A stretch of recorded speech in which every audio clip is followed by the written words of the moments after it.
Sit back and get ready to have the most fun you ever had with an electronic device. What are you drinking there, John? A little cognac? No. This is a stout from Massachusetts. Is it from Worcester? Charlton, actually. By Sturbridge. I'm drinking a box of wine. You know what goes really good with a box of wine? A good can of cheese. A can of cheese. And a tube of potato chips.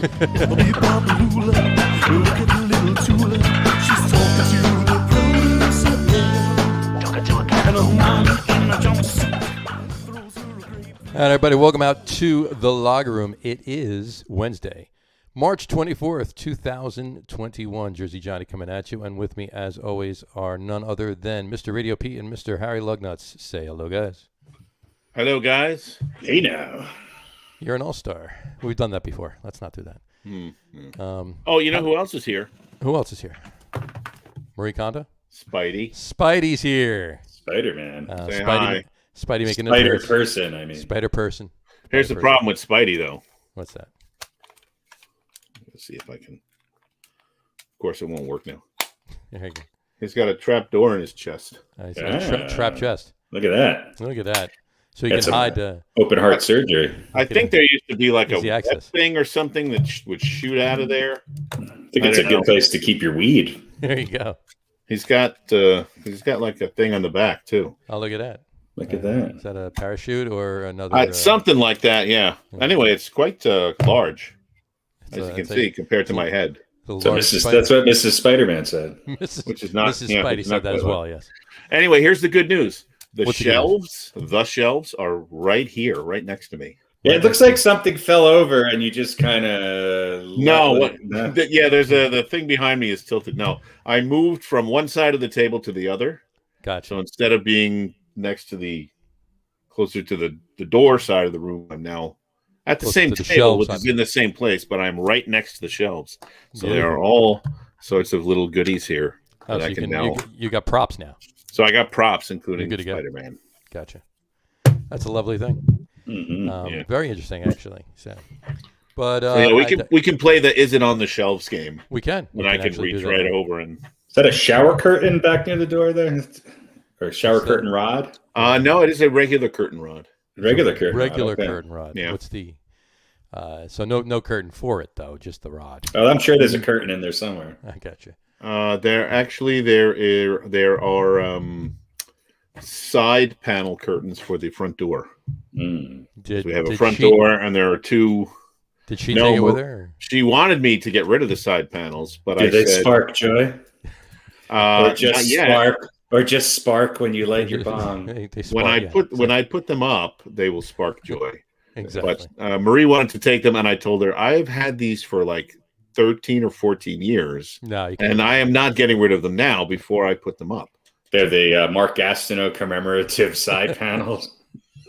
They're literally a mullet. If you put the tie in the middle, then yes, the mullet shape. So. There's got to be something from Embers and Boozer there too. I mean, you live right near them, so. Yeah, I gotta get a dog so I can walk my dog past his house 17 times a day until I happen to catch him coming in. Oh yeah, I should join the dog walkers dog walking service. Yeah, there's a company that pays people to walk other people's dogs.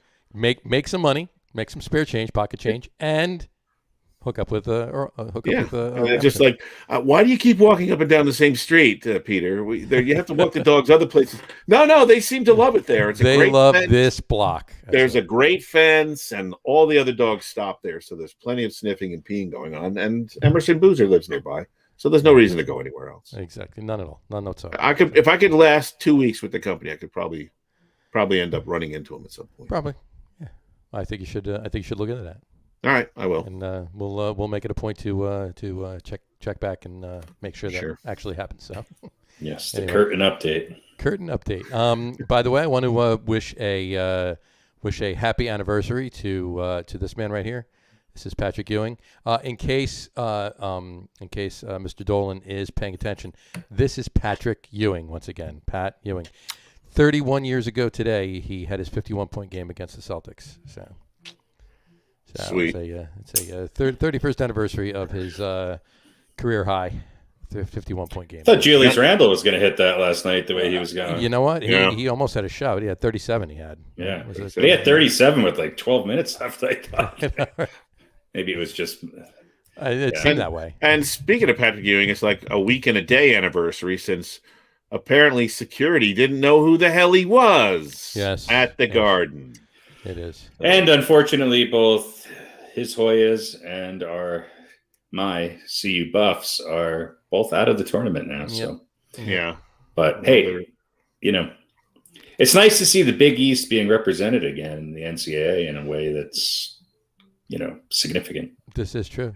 It's thank you, Syracuse. It's pretty interesting. Yeah. Saturday. In the Pac-12 now. Sunday was the Pac-12.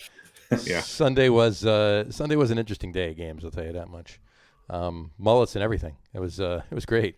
Yeah. But I digress. Well, I digress back into basketball for a minute. The NBA. That's what the ticker's saying. We're supposed to be on the NBA. Yeah, are we going to talk about the NBA? Let's talk about the NBA. I think it's Do the NBA. you even have an NCAA? Let's talk about the NBA, the National Bowling Association. Do I even have an NCAA ticker? What am I new? There we go. There you go. All right. I love the cable television circa 1986 graphics. Come on. It's nothing. They're fantastic. Got a classic Chiron going on here. It's perfect. It works perfect. I think it's great. Absolutely. Al Jazeera would be proud. Absolutely. It adds that. By the way, have you watched reminiscent nostalgic effect to it? So. Have you watched the Al Jazeera coverage of the tournament? It's phenomenal. Yeah, I have. Actually, it's phenomenal. They are, believe it or not, a really good news organization.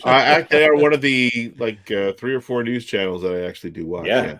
I do like their coverage. Their Mets corner is fantastic. It's fantastic. It's amazing. It really they say it's the reason for all the terrorist bombings. Unbelievable. But and everybody points a weird finger. It's just this guy named Alfred Jazeera, and it's in his basement in Hoboken. He's an English fellow who started his news network. It's actually Alfred J. Azira. Azira, yeah, right, exactly. The J standing for Heinemore. Alfred Heinemore. Azira, right? All right. So, what do we want to say about the NBA? How about those Knicks? Trade deadline is Thursday, right? Are they going to Trade deadline is tomorrow. I thought it was tomorrow. Yeah, tomorrow is Thursday. Tomorrow is Thursday. Yeah. All right, so it's both. It's tomorrow. It's both tomorrow and Thursday. Both of them. Tomorrow and Thursday. So are they going to make a move? Well, there's word out there now that they're really seriously looking into Norman Powell. So the painter. Yeah.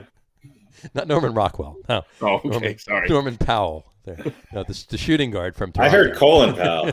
Colin Powell. Well, him too. He comes to package. He'd probably be a pretty good forward. There you go. But nothing yet. I'm not excited. I'm not excited about. Who's that? Well, yeah, I guess. But you guys, you're both Knicks fans. You don't want to give up the core, right? The core being 3 people. Yeah, no, I don't want to give them up. I don't want to give up. Well, I mean, the 3 guys that other teams would most likely want. Sure, absolutely. Well, they're not going to get rid of Randall. I don't think they're going to get rid of R.J. Barrett. I think Mitchell is kind of hands off. Personally, depending on the player, I'm open. My ears are open for anybody else. Right. I'd like to see them keep Payton. I could give 2 shits about Derrick Rose, and I'm not really sold. I think Quickly has some value. That second tier value where he's second tier, but I think the Knicks. This is their moment to get something for him, because there seems to be some interest in him in all the trade talks that I hear. His name is always part of that, and I'm like, I'm going to go for it. If it needs other teams are willing to bet on him blossoming into a really, really good player, but maybe shouldn't the Knicks count on that? Look, here's the thing with all of sports nowadays is that you have a 3-year window to win a championship. How long is Julius Randle going to be here? How long is Tom Thibodeau going to actually be able to keep this team humming on? RJ Barrett is finally starting to improve. Kevin Knox is a bust. This planning for 5-6 years down the road that the Knicks have been doing for the last 10 years. Get somebody now, because the Nets have just signed 6 other players, 6 other All-Stars since we've been talking. Getting that somebody now, though, I mean, do you want to trade quickly for Powell? No, you want to trade quickly I'm not interested in Powell at all. The 2 people that are in the discussions that I'm interested in, is Victor Oladipo or what's his name from the Bulls. That's it. Who else is? Who else? Everybody else is sort of. They're not going to make an impact. Gotcha. They're not going to make it. They're not going to make the Knicks go from a maybe 8 seed to a 3 seed. It's just not going to happen. I don't even see any of that happening right now because the bottom line is Oladipo right now. They are what they are. Look, they're not winning the championship this year, right? Oladipo is going to get traded, and it's going to be either the Knicks or the Heat. And my guess is that because his contract is up at the end of the year, and there's no guarantee you can re-sign him. Mm-hmm. Doesn't that sound like the perfect? Sounds exactly what would happen. The Heat. It sounds actually like what the Heat would do. Yeah. Because the Heat are actually on a heater. They're playing really well, and he could be the difference. Look, if the Sixers don't stay healthy, which is a good chance. Mm-hmm. A Victor Oladipo, Jimmy Butler duo in the playoffs. I suppose. I mean, Victor Oladipo certainly helps you cover a James Harden or a Kyrie Irving. He's one of the best defensive guards in the league. And he can put up points. And it's what, so would I like to see him on the Knicks? Yeah, but it wouldn't be unless he's really committed to re-signing with them. Right. And a trade and sign or something along those lines. And then it's basically, other than the 3 that I mentioned, take your pick. I don't give a shit who you want. I mean, it doesn't really matter. There's nobody there that's Word I've heard mind-blowing. Word I've heard too is that they're looking, especially Houston for Oladipo, they're looking for first rounders. They're not necessarily looking for. And the Knicks have that. Yeah. So, and that would be fine, But I'm not so sure that they want to give them up. But we'll see what happens with that. I also heard Kirk Heinrich's name mentioned. As well. Again, it's just like, oh God, Kirk Heinrich. Like that's going to be the game changer, Joy. It was actually tweeted out a few people tweeted it out like within the last hour and a half that said they're pinpointed on acquiring him. Yeah, that sounds like the low hanging fruit that the Knicks would like. Right. Wow, that's just going to be, incredible. Right. It'll be. I mean, if the Knicks wait 2 more years, maybe they'll sign Andre Iguodala. There you go. There you go. I just, they may as well, if they're not going to sign somebody major, they may as well ride it out. Well, they're a 500 team. Ride it out. See if you can make the playoffs. If you don't, who cares? Honestly, that's my opinion right now. And if you're gonna be able to get Oladipo and do a sign and trade or something like that, trade and sign or whatever, then I was gonna say sign and drive, but. If you're going to be able to do that, then fine. Then you make it. You do that trade. You do that. But other than that, ride it out. Look, they're not winning. They're not getting a piece to move ahead and be able to win this year. They're not winning. They're not winning the championship this year. It's not happening. So if you're able to sit tight to where you are, and then maybe you can go out and woo Oladipo to come here after the year, even if he goes to Miami. You get him afterwards. Either you guys interested? Or go ahead. Yeah, I'm just wondering: is Zach LaVine even a reality? Is this just talk, or is this a reality? It sounds like less and less about Zach LaVine. I've heard less and less. But the Bulls are saying he's not going to play, and that they're going to sit him until the trade deadline. So I don't know. I mean, until New Orleans is always in the talk for him, but I mean, it's. I don't know. I don't know if that's a reality. I mean, that excites me. As much as I like Victor Oladipo, and as much as this is without a doubt a career season for LaVine, and I sometimes think it's easy to shine on teams that are less than fantastic. There's just a lot of garbage time points. He's a dynamic player who kind of checks all the boxes and is, I think, on paper, probably a better fit than, or at least a better upgrade than Oladipo. He probably is. I mean, he would probably wouldn't touch the ball as much as he is in Chicago, but he would give the Knicks something that they have not had in a very long time, which is somebody who can really create his own shot. And imagine with the defense having to collapse on him, what that would do for some of the other Knicks. Yeah. It's exciting. It would be. It's interesting to think about, but I've heard a little less and less about it, and I just popped up a quick search right here, and everybody is saying that Oladipo is definitely going to be traded. Where? Who the hell knows? But it sounds like it's going to be Miami or the Knicks, and it sounds like Miami's in the lead for that. Yeah. So, let me throw a couple more names at you and see if you guys have any interest. yeah. These are just guys that I'm hearing are sort of on the block. Aaron Gordon from Orlando. Any interest? Why would apparently, according to this story, the Magic are looking for a first rounder and perhaps a young asset, both of which the Knicks have. Yeah, they can have. They can have Knox in a first rounder. They definitely need another small forward. So yeah. Okay. I'm not that excited about. He's really up and down. I mean, he'll score. But if you could get rid of. I mean, obviously, let's not make this a radio trade where, the Knicks get to dump all of their garbage and a first round pick. But who might you be willing to part with for him? Yeah. Would you do quickly in a first rounder for him? Do quickly in a first rounder? No, absolutely not. I wouldn't either. I wouldn't do a first rounder if they want Kevin Knox or, But I mean, again, where is he at in his? He's 24, 25? Yeah, is he still on his rookie contract? Yeah. I don't know. I don't think so. But, he's a 14-point a game guy. Yeah. Who's averaging, well, listen, the old saying is you got to get good before you get great, right? So this is a nice addition. I would rather see a more dynamic 2 than Gordon. I think he just is. I don't think he has the ability to create like a Levine or a Oladipo does. I want a guard. I want an actual guard. All right. Well, let me throw another couple of names at you. Not guards. How about LaMarcus Aldridge or Andre Drummond? How about LaMarcus Aldridge is he's an older version, and he's just going to take up space that what's his name would be taken right now. So I'm not. We don't want LaMarcus Aldridge. Okay. And LaMarcus Aldridge right now is a guy who's going to go to the Lakers or going to go to Utah or some other team that is.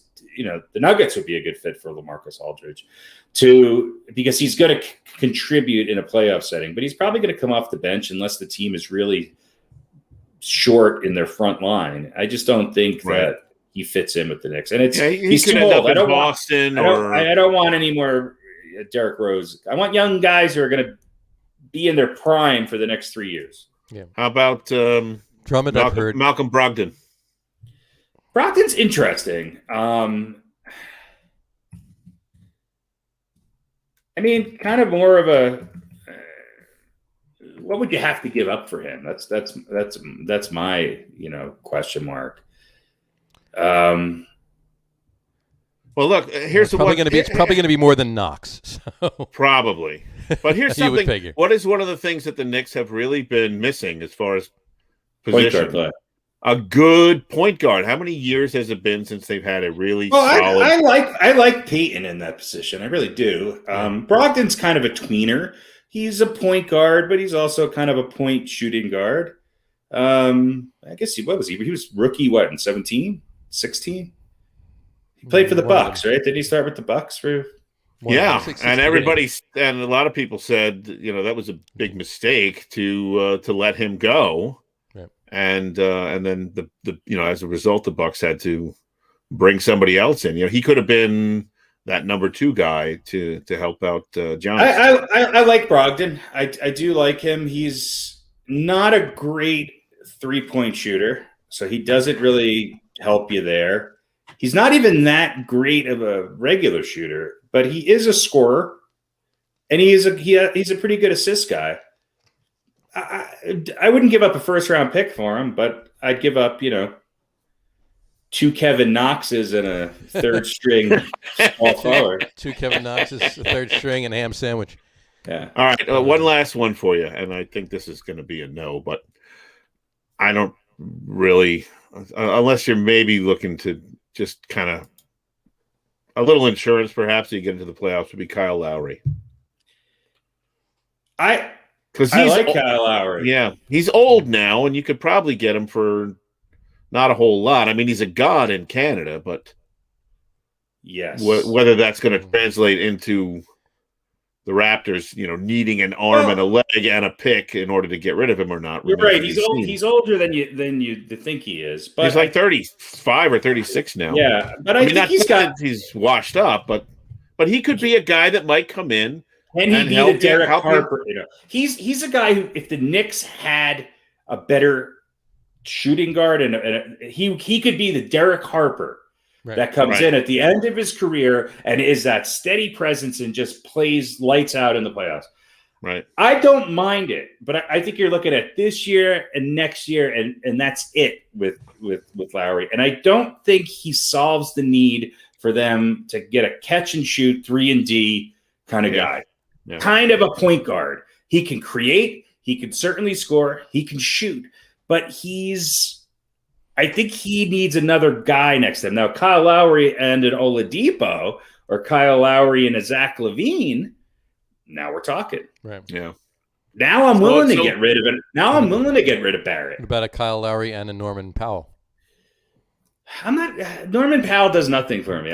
He just doesn't do anything for me. I just figured package them up together, Yeah, that's right. Yeah, but you mentioned Drummond before. In the last couple of days, I've heard a lot of Drummond, not fanboys, but a lot of talk, a lot of chatter on the possible Drummond trade. What does he bring to the Knicks that they don't already have? Yeah. I mean, they have two good, legitimate centers. Mitchell's playing pretty well now that he's back. I think they've got younger, better versions of Andre Drummond with more length, and who are, quite honestly, are better off-ball defenders. Yeah, they don't need. So I don't. They don't need that. I don't think. I agree. I think it's if they can work something out with Oladipo, maybe something with LaVine, any of those other names, maybe maybe a Lowry if if it was in a situation like Harry was saying. But other than that, other than any of that happening, I say just at this point, ride it out. Where you going? There, a number of these players are going to be available. You make a move and you try and get them in.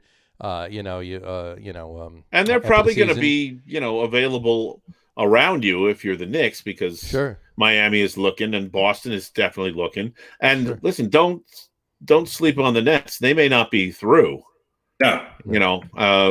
Because they are now the team, I think, in the league that players want to go to. I read an article somewhere about all of these names that you just mentioned. They're all going to wind up in Brooklyn. So it's just going to be. Yeah.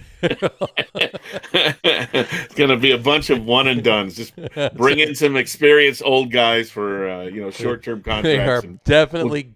We'll just rotate them in and out and keep the core three and win a championship every year. Exactly, cementing that happens. Exactly. Couple other things really quick on the Knicks. Did you see Julius Randle was fined? No. Was that for the inappropriate language toward the one official, bad call or the other bad call? What did you guys think about it wasn't the bad call in the Nets game. It was the bad call in the Sixers game. Okay. He foul language towards a game official and public criticism of the officiating after the game for the 101-100 overtime loss to the Sixers. How much did they fine him? $15,000. How much does he make? More than that. Okay. But I just figured I'd bring that up. That's I think. Hey, you know what? Listen. I'm kind of look. He's a Knick, so that's a strike against him in my book. But I kind of like Julius Randle. No, I do too. I think. I mean, obviously, as a player, he's good. He's come alive this year, but also if he's willing, call people out and speak the truth. So. And it had to be frustration too because of the bad call in the Nets game a couple days earlier. Right. And at that time, here we go. Yeah, and I think it was after the Nets game he said this happens too often, or this is always happening, and I think he said it again after the Sixers game. Right. Which exactly. So. The Nets call was, I think you could call it either way, but I thought it was a pretty bogus call against Philly. I thought it was. I've heard the arguments for it. He's a big guy, and any time there's contact, it's significant, but not at the end of the game like that. Right. With the game on the line, making the officials deciding it. That was poor officiating, and he had every right to be frustrated. And I like the fact that he spoke up about it. And I agree. It's not like he needs a GoFund, account to pay the fine. No. He's like 15. I got that right here. Boom, hold on one second. Here you go. Yeah, I got that. Here's 30. Here's 30. I got a few other things to say. I got that here in my Spider-Man chest secret cavity. I got 25 grand. So there you go. Take it out. I got a wad of $1,000 bills in there to take care of my fines. I don't know if you saw this, but the Wizards game last night. A fan was kicked out. You see that? No. Yep. The article says it's been a while since we've heard from Knicks and Madison Square Garden owner James Dolan, but fan walked into Madison Square Garden last night. Within 5 minutes, was kicked out because he was wearing a T-shirt that said "Ban Dolan." So James Dolan immediately had him removed from his arena. Once a diva, always a diva. I mean, you know what? Seriously, I blew my nose in a tissue that was thicker than Dolan's skin the other day. Seriously, dude, what is your problem? I mean, we don't need to go into this because I think so many people have, including myself. But he's the black cloud over that organization, and until he sells the team, I just don't see them doing a damn thing. I really don't. It's just there's still something. It's just they're just not going to be able to. They'll probably pass on getting anybody this year, and then they'll overpay an injured Lonzo Ball or somebody who is exactly what they don't need in the offseason. I just sense it, and I'm hoping for the best, but it's just I want them to land a Levine or a Bradley Beal or a Victor. The Knicks need to get back to having a top player on that team. And look, Randall's fantastic, but he needs some help. Yes, he does. And but the fact that they are doing what they are doing, and it's such a pleasant surprise.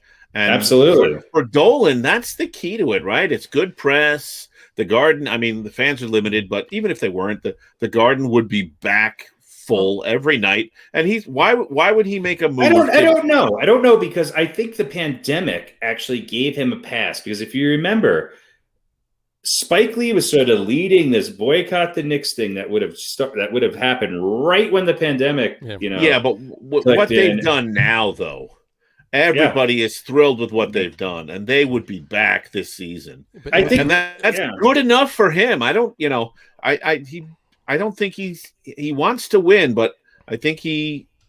Not enough to really make the big move, at least not this year, because he's getting good press. It's a feel-good story. So we'll deal with it next year. This year, I think he's got enough that he wants. And you're right. He's going to be a bigger factor in keeping those players from coming to the Knicks probably than anything else. Yeah, it's certainly not going to be Thibodeau. But here's the thing: players are expressing interest in playing for the Knicks. Yeah. So when an Oladipo says, "Hey, I want to play for the Knicks or the Heat," or Zach LaVine, I think it's not like you're hearing pushback. Like I'm not going there. No, right. I don't hear it. I think a lot of it has to do with the interaction of agents with the Knicks organization. I just hope that a lot of it is not as Dolan staying out of it. Leon Rose and Tom Thibodeau doing enough of but you can't expect out. But you can't expect Dolan to stay out of it forever. No, even if he says he's going to be hands off. He's too much of a nebbish. He's got to be in there. Mm-hmm. Well, we will see what happens with that. That's for sure. I don't think a whole hell of a lot else is going on. In Nets news, Kevin Durant is not back, and now Kyrie Irving is taking a few days off. I guess it's birthday week for Irving, so he needs the week off.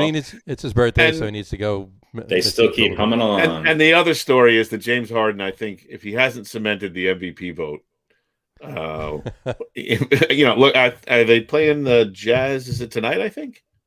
Tonight. Well, I think with LeBron if he gets getting hurt, I think Harden's probably in the lead. But if Harden alone gets a win against the Jazz, the Nets play the Jazz. Yeah. It's So all if it like- ends up being a W, then Harden's got to be the MVP. Right. With everything that he's done. I mean, he would definitely be in my top 3. I mean, he's having a hell of a year. Yeah. The year's not over yet, though. This is true. Well, that's true. Yeah, and they're 1 game back of the Sixers. Yeah. How about the Sixers? Joel who? We don't need him. Yeah, who's that? Yeah. We keep winning. They keep winning. I mean, yeah. Bucks are right there too, but everything else is, I mean, literally the Knicks are in 7th place right now, but they're a half a game out of 4th place. Right. Yeah. I mean, you talk about the MVP, and I know I sound like a broken record. The Joker's got to be there. He's got to be in the conversation. Yeah. He's putting up James Harden numbers as a center. He's got to be in the conversation. The Nuggets would be a sub 500 team without him, without a doubt. It's definitely I personally think it's definitely between the two of them.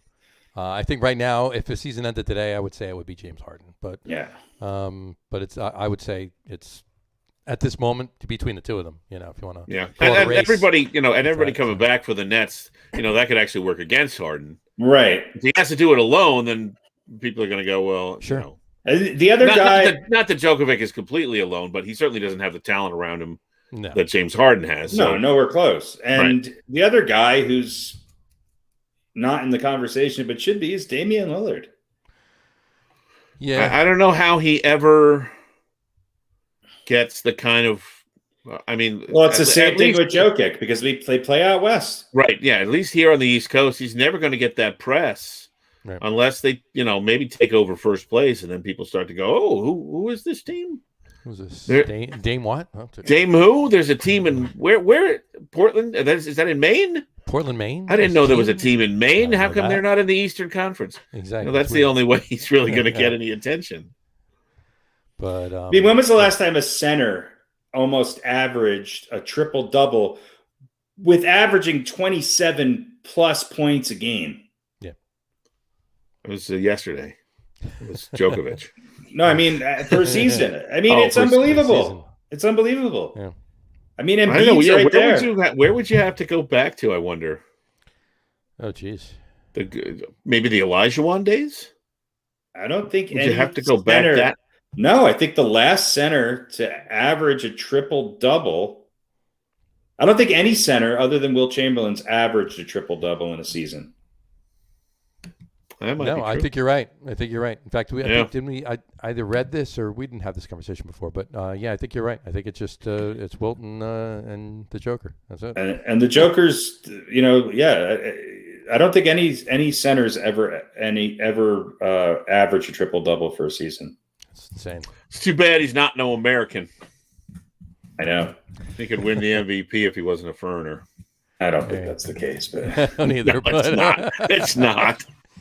One other note. Unless anybody else got anything. Nope. What's his name? Actually, there's only 2 players that ever average a triple double in a season. Besides Djokovic? In a season. Who's ever averaged in a season? Oh, is it Wilt and Westbrook? Westbrook, and the other one should be obvious because he did it, I think, multiple times, or maybe he did it once. So there's only 2 players that ever did it: Westbrook and Oscar Robertson. Oh, Robertson. Yeah. So maybe there'll be 3. See, this is good. We get to witness history. There you go. All right. So just a quick note: the Jew-hating video gamer Myers Leonard traded to Oklahoma City for Trevor Ariza. Traded to the Tel Aviv Stars. He's playing for Trevor Ariza and a second-round pick in 2027. So. Trevor Ariza. Now, there's a guy that. Yeah, he's a kind of a guy the Knicks should have hung on to, right? I thought that when they got rid of him. He's the guy who I could see going back to the Lakers and hitting a clutch 3 with 6 seconds left in Game 5 or something. Yeah, or getting a block or a steal. Talk about a quality defensive player. He's very Andre Iguodala like. Yeah, and springs in his legs. That guy Robert Horry-ish. Yeah. Oh, so. That was it. And what was it? And what was the round pick? Second round in 2027. Second round in 2027. 2027, yeah. And Trevor Ariza, that's what you get for... Second round pick 6 years from now. Who did he go to? The Heat? That's what the story said. Oklahoma City. Oklahoma City. So the Heat traded him. So the Heat are making room. Yeah, there you go. Yes. And they look. I think you're going to see Oladipo go to Miami. Yeah, I think that handwriting's right there. Yeah. Yeah, they were going to make room anyway, and then his incident, and they had nice Just things helped to him say. along. Yeah, he was part of our run to the finals last year, but we've decided to cut ties. They were nice about it, but yeah. Well, we'll see how tomorrow plays out. That's for a lot of Jews in Miami, I think, was part of their statement. They probably didn't say that. I'm sure they didn't. No. So, no. But in Miami Beach, different story. Well, yeah. Boca, sure. But they don't make it that far anymore. Listen, he's going to Oklahoma. He'll probably fit right in there. Sure. I mean, not with the team necessarily, but with some of the culture out there. Now. One of the reddest of the red states is all I'm saying. All right. Yeah, but let's not beat up on Oklahoma just because. No.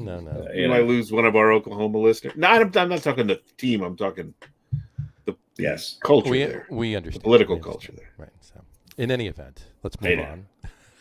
Plenty of other good old boys to get on Twitch with out there. They have other people they hate far more. Yeah, there's plenty of other people that can hate on. So, all right. And on that note, if you will, let's wrap up the NBA and go to our top 10 list tonight. How does that sound? How does that grab you? Also NBA related. It's also NBA related. That's why we're doing it now. So our top 10 list tonight is top 10 shooting guards in NBA history. Top 10 shooting guards in NBA history. Okay, we're going to do this the same way we've been doing it the last few weeks. I will read them and we'll go forward and we'll go from there. So let me pull up my cheat sheet information here so I can see. How many do we actually have on the top 10? Yes, 10? 11? We actually have 11. We have 11. We have a tie. We have a tie for fifth. So that's what it is. So our top 10 shooting guards in NBA history. I'm going to start with number 10. Number 10 is going to be right here. There we go. Pete Maravich. Peter Press-Maravich. Wasn't he on our point guard list, though? Pistol Pete. No, Pete wasn't. No, he wasn't. No, he's he a point wasn't. guard. So. He's a shooting guard. I always thought he was a shooting guard anyway, but okay. Where am I? Here we go. 5-time NBA All-Star, 2-time All-NBA first team, 2-time All-NBA second team, NBA All-Rookie team in 71. He played for the Hawks from 70 to 74, the Jazz from 74 to 80. That's both New Orleans and Utah, obviously.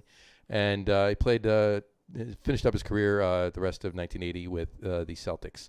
Had 15,948 total points for his career. It's 24.2 points per game, and averaged 4.2 rebounds per game and 5.4 assists a game. Pistol Pete Maravich. Not bad numbers. I'm sure he was happy to go from New Orleans to Utah. That must have been a culture shock for him. And he almost made it on our as the subject of our top 10 basketball movies. This is true. Yes, that's right. He absolutely. Yeah, look, he was kind of nobody really had seen anybody quite like Pistol Pete when he came to the league. No, he was a phenom, and look, those are pretty good numbers. 25 a game, that ain't bad, or 24.2 or whatever. 24.2, 25. Right. 24, we'll call it. That's fine. That's really, really good. There you go. Number 10. Alrighty then. Number 10. Pistol Pete Maravich. There we go. And one more thing about number 9. Did you? Or are you kidding? No, I don't have anything else. All right. Number 9, Earl the Pearl Monroe. Vernon Earl Monroe. That's his name. He played on two teams. He played for the Baltimore Bullets from 67 to 71, and from 71 to 1980, played for your New York Knicks. He's NBA champion in 73, 4-time NBA All-Star, All-NBA first team in 69, NBA Rookie of the Year in 68, All-NBA All-Rookie first team in 68, and member of the 50th anniversary team. His number 15 is retired by the Knicks. His number 10 is retired by the Wizards. And he had 17,454 points. That's 18.8 points per game. 3 rebounds per game and 3.9 assists per game. Earl the Pearl. What do you have to say about him, Harry? I just think he and Walt Frazier made the absolute best backcourt, certainly in the Knicks history. I think maybe in the history of basketball. It's a great package. Look, he was on a great team with Wes Unseld and with the Bullets. He came to the Knicks. The Knicks had won a championship, then made it to the finals and lost. Mm-hmm. And nobody thought that they could play together, Frazier and Monroe. And I think Walt Frazier's numbers would have been, and Earl Monroe's numbers both would have been a lot higher. But they played together. They played together really well, and they were unselfish. And again, it's just a great Knicks team. And I remember Monroe. Monroe lasted a little longer than Frazier. I remember him kind of as a very, very young kid, kind of in his last days. But again, this is part of that Knicks team that I just wish I could go back in time and watch because, much like Jets fans, this is all we got. This is true.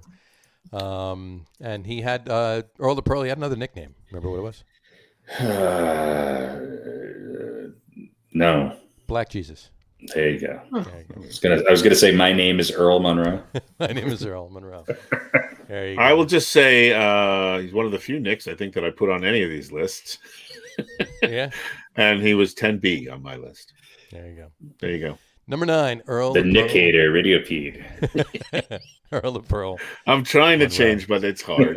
He's working at it. If the Nets suck, then I might, kind of gravitate to being nice exactly. to the Knicks. Why would he do it? But you had a long time to practice. I had a long time to practice. It's like surfing. I always say it's like surfing. You ride the top of the wave when you're there, and you look down at the other, and you go, Dragan Petrovic years didn't make you a Knicks fan. I don't know. Listen, that's please too soon. Yeah. All right. Well, let's move on to number 8. Number 8 is Mr. Reginald Wayne Miller, Reggie Miller. The only nickname I can come up with for him would be Nick Killer. The Nick Killer. Yeah. Was he though? He beat the Knicks once. Yeah, well, he beat the Knicks once. He had a bigger rivalry with Spike than he did with. He did it in dramatic fashion, and the result was the same as everybody else in the East during that time. Yeah. Look, I've always hated Reggie Miller because of just who he is. He was an asshole who was the best shooter in the game. And to all you young kids out there who are Steph Curry lovers, Reggie Miller did everything Steph Curry did with people literally hitting him in the fucking head the whole game. Okay. He did everything Steph Curry did when you were able to play defense. Okay. Right. Yeah. So he's great. And he's turned out to be a really great announcer. And one of the moment he lives in a Wendy's now. At the moment, he does. I saw that he lives in a Wendy's, and he kicked Kenny Smith out because he went to McDonald's or something. Well, I would too. Nobody wants. Well, he wouldn't let Kenny in. Enough Kenny Smith. Kenny Smith has officially become the who's the lead singer of the Foo Fighters? Dave Grohl. Dave Grohl. He's the Dave Grohl of sports. Like Dave Grohl is everywhere. It's like Dave Grohl just shows up. He's like, "What's this? Oh, Dave Grohl. Let's do a duet with Dave Grohl." Kenny Smith is everywhere. It's like he's just on everything. I mean, granted, I watch a lot of basketball related things, but Kenny Smith is just on everything. I saw a Wendy's commercial back to back with a General car insurance commercial. Oh, Kenny Smith was on both of them. Yeah, I haven't seen the General one yet. He was sitting on Shaq's shoulder. he was begging Shaq to let him sit and eat lunch with him. That's right. Anyway, just a note of stats. He played his entire career with the Pacers, 87 through 05, and five-time NBA All-Star. 3-time All-NBA third team, member of the 50-40-90 club and in 94, and 25,279 points per game, and only 279 points per game. Wow, that's a big feat. That's the impressive number. That's really impressive. Throw those totals out. I don't think I could score 279 points if somebody fed me the ball under the basket for the entire game. You're just shooting layups. There you go. 4, 6. You get too tired after a while. Yeah, I would miss one or two. By the time you got to 250, you'd be, I can't do it. That's right. It's amazing, really. But 25,279 points for his career, 18.2 points per game. But an even 3 rebounds per game and an even 3 assists per game. Anyway, there he is, number 8, Reggie. Guy you love to hate, Reggie Miller. Guy you love to hate, Reggie Miller. Unless you're me, which you just love. Unless you're a paid fan, exactly. Or a Nick hater. Yeah, or a Nick hater. I don't know too many Nick haters. I mean, I know a lot of Yankee haters, but how can you hate the Knicks? How can you hate a team that hasn't won in I know. in It's 48 years? I mean, you're a Mets fan and a Jets fan. The Knicks fit right in. Well, here's and the net right, and here's the Nets. Okay, so you picked the Mets, one basketball team. Mets, Jets, and then now here's the thing. My father instilled in me when I was a young lad that you were not allowed to root for two teams from the same city or the same state or kind of the same region. Like you could never be a Yankee and a Met fan. You had to pick one, and the other team you were obligated to hate. You couldn't be a Steelers fan and an Eagles fan. And an Eagles fan. You had to pick one or the other. Right. And that, unfortunately, I mean, I've been trying to sort of wean myself from that. The Mets, Jets, Nets thing is just, God, there's got to be like an at-birth sort of social worker who can break people of that. Yeah, that was, listen, we've all made bad choices in life. You know what, though? I've said it for years. I've said this to you since we were, kids. Mets fan. Mets Giants makes more sense than, to me anyway, than Mets Jets, because Mets fans, when they first became fans, a lot of them were Giants fans, and they didn't want to be San Francisco Giants fans. They were New York Giants fans. So they became Mets fans, and they were Giants fans. So there you go, Mets Giants. That's the connection. It's Giants, Yankees. I know Giants, Giants, Yankees, Rangers. That's the logical. I understand. I broke that mold early on because I became an Islanders fan. Right. But other than that, I mean, the only one I break from that is the Mets. The Mets are cute. Yeah. Well, yeah. I mean, my dad was. Hopefully, they're more than cute now. So he was a Yankees fan, so I guess I sort of rebelled by rooting for the Mets. But he was a Jets fan, and we did have season tickets. Well, it all started. With where you were from. So, I mean, a lot of people that lived on the island. Well, I'm not from the island. That's I know, the thing. but let me finish. I'm sorry. I'm just saying, a lot of people who that was where Queens, obviously Mets. Then the people moved from Queens to the island. So that the Jets. I don't know why it just seems to always track that way. But I mean, there's so many generations now of New York fans that it's obviously there's going to be cross pollination. Sure. Yeah. But me being from upstate, it was weird because, I only became a Devils fan because they were kind of new in town. Yeah, and I became a Devils fan because I always had free tickets waiting for me. Oh, that's good. I mean, any of my friends that were hockey fans. I can't tell you how many Devils games I went to because there were so many damn free tickets. It was ridiculous. Any of my friends that were hockey fans were Ranger fans. Yeah. And they certainly weren't Islander fans. And I think it was a mix of Jets and Giants and a mix of Mets and Yankees. But, I was sort of in that zone where, we didn't really have an identity. So we were kind of I know we were kind of upstate, Well, what's funny is not far enough upstate to be a Buffalo fan or anything like that. So my neighbor across the street, really quick. My neighbor across the street grew up in Rhinebeck, New York, and that's right across the river from me. He became a Dolphins fan because other than Jets, Rhinebeck Dolphins. The only football games that they used to get on TV back then, and of course that was because this is the early 70s. Was the Dolphins were on, so he was watching the Dolphins every week, so he became a Dolphins fan. That's the reason why there's so many Dallas Cowboy fans, because the Dallas radio station would you could hear it all the way in Nebraska.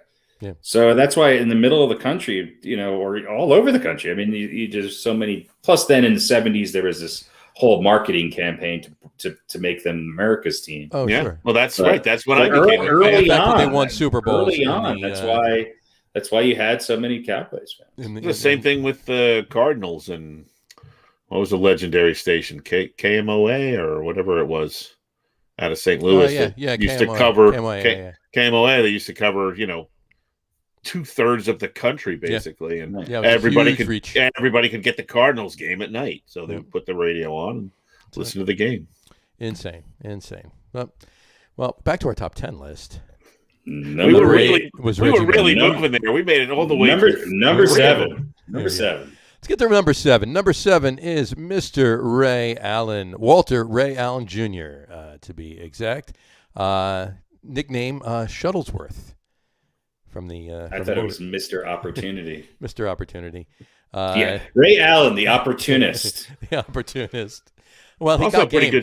Pretty good shooter too. He got game. So yeah, he got game. He got game.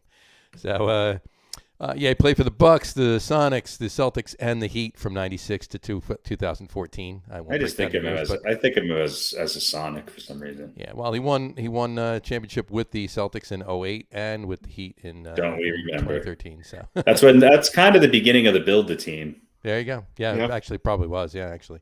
10-time NBA All-Star, All-NBA second team in 2005, third team in 2001. Got the Sportsmanship Award in 2003. Look at that.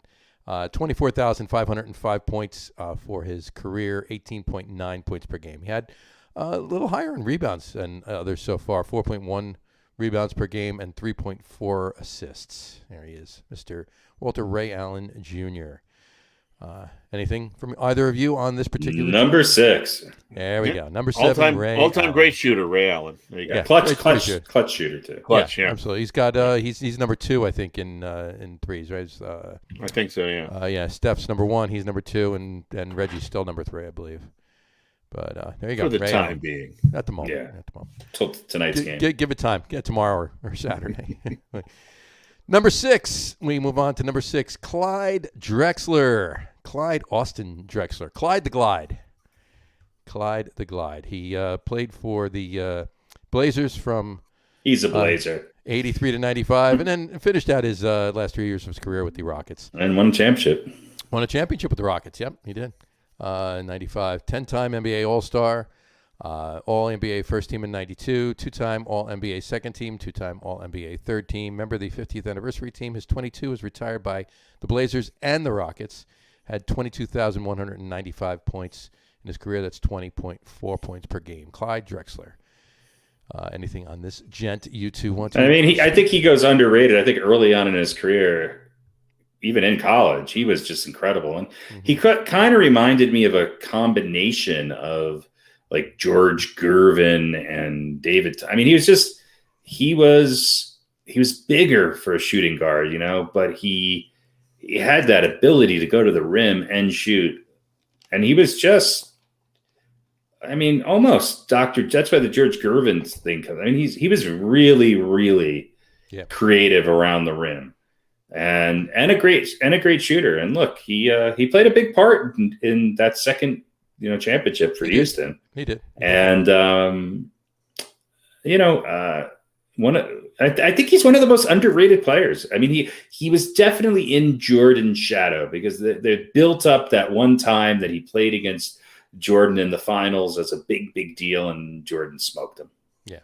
Yeah. Well, he wanted to go to a contender that year, too. He wanted to, he begged Portland for a trade, so they sent him on down to Houston. So, but, well, there you go.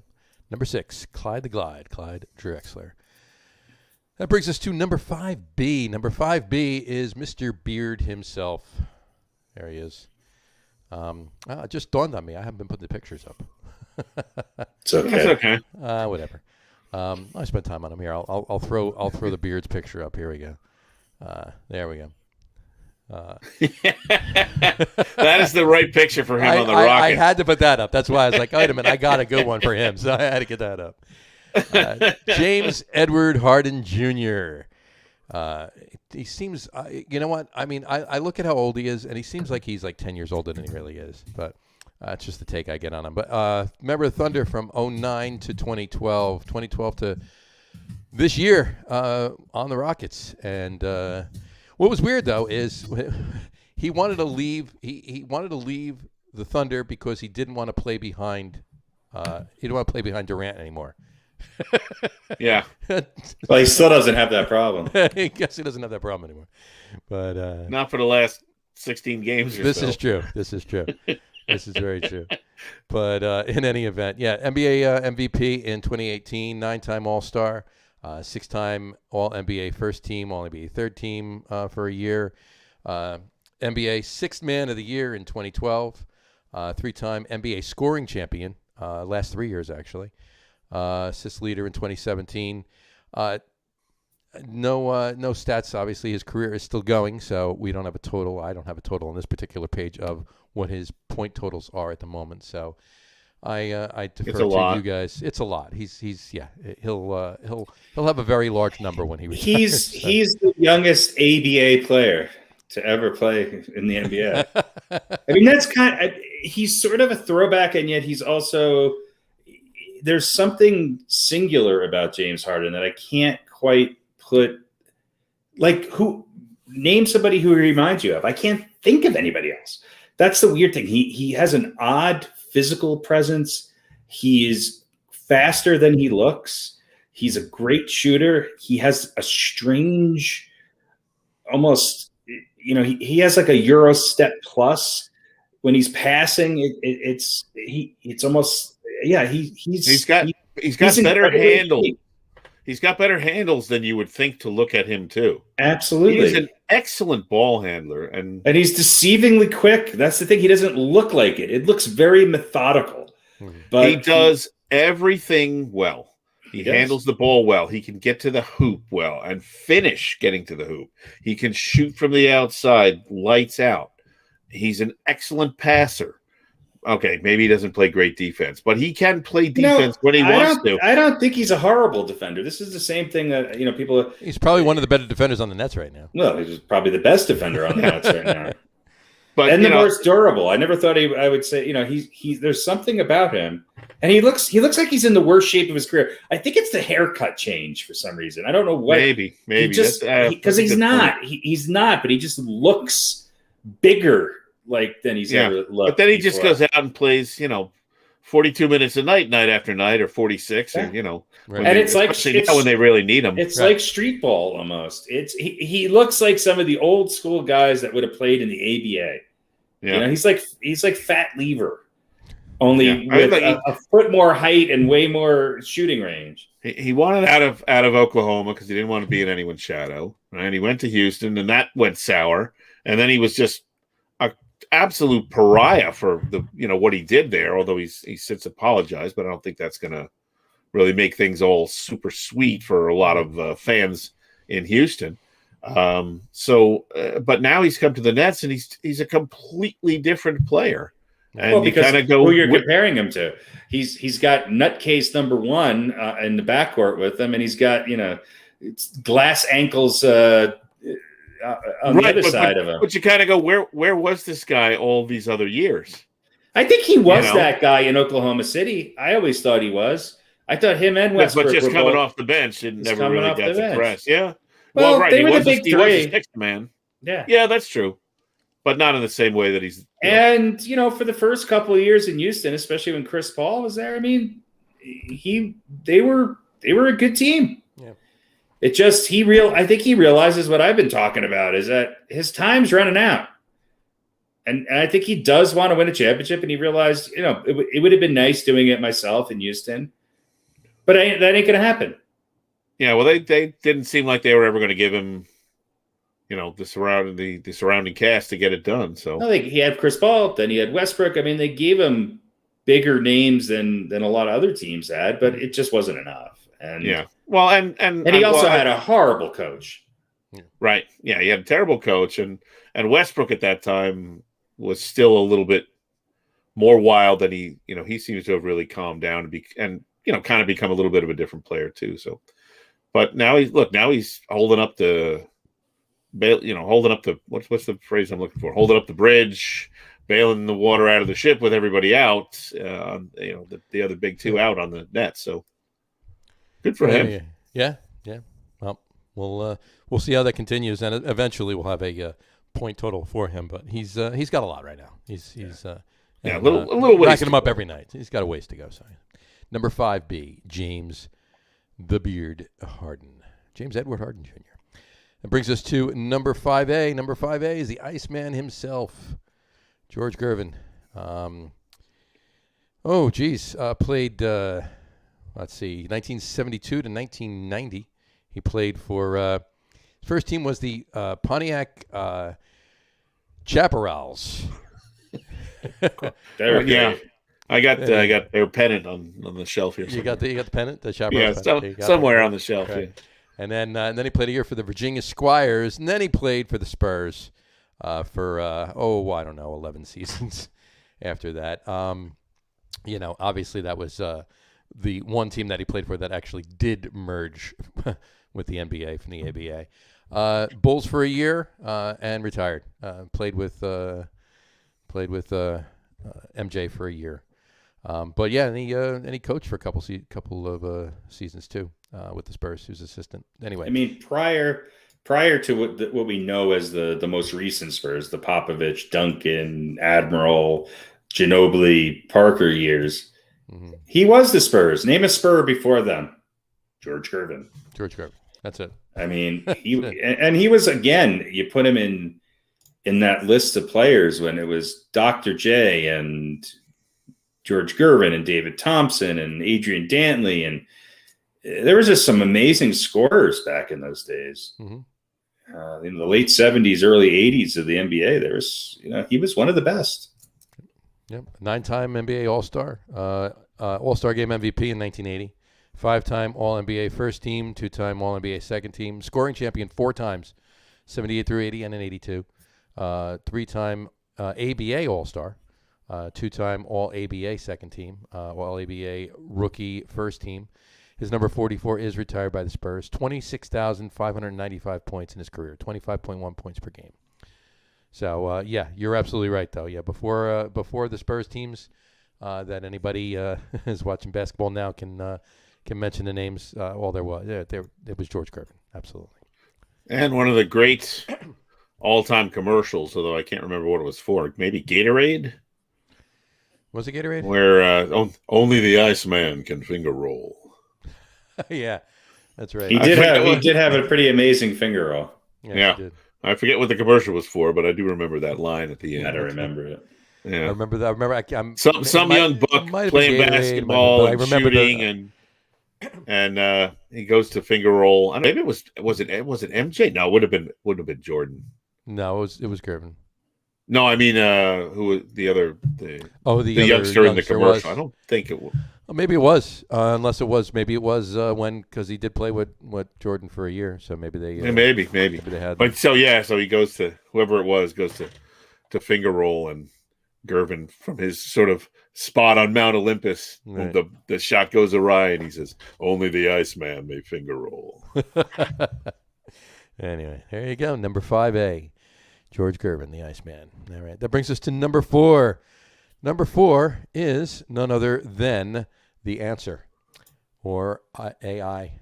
Practice. You talk about practice. Practice. Allen Azale Iverson played 10 years with the Sixers. A couple years with the Nuggets, a couple years with the Pistons, and a year with the Grizzlies. Back to the Sixers for a year. He NBA MVP in 2001, 11-time All-Star, 11 years in a row. 2-time NBA All-Star Game MVP in 2001 and 2005. 3-time All-NBA first team. 3-time All-NBA second team.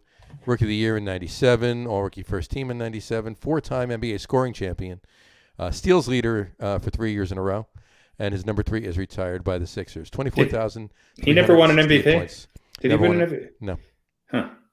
Oh, no, yeah, I said it first. I'm sorry. Okay. MVP in 2001. That's what I thought. Yeah, okay. So there you go. Allen Iverson.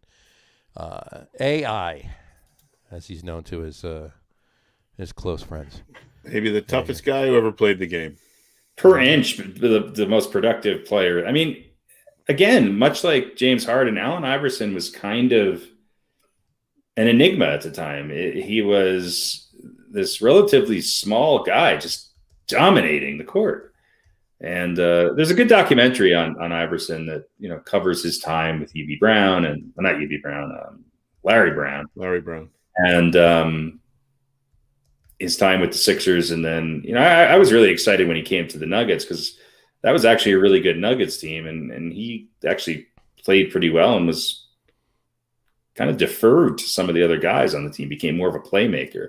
Yep. But one of the best scorers in the history of the NBA. And again, a guy who, that Sixers team that he took to the finals, he literally carried that team on his shoulder. And I mean, other than Dirk Nowitzki winning a championship with Dallas, the fact that Iverson even won a game in that finals was against Lakers, was unbelievable. And Yeah, he was polarizing. He was polarizing. You loved him or hated him, and some of it was. I think a lot of it was media driven because of the way he looked. Look, at the I think time, it was right. Some of it was the way he looked. Some of it was his attitude, and some of it was you hate him because he was just so damn good, and he wasn't on your favorite team. Right, but he got shit for being himself. And what if you saw what Allen Iverson looked like when he came into the league? He looks like a tame version of every NBA player today.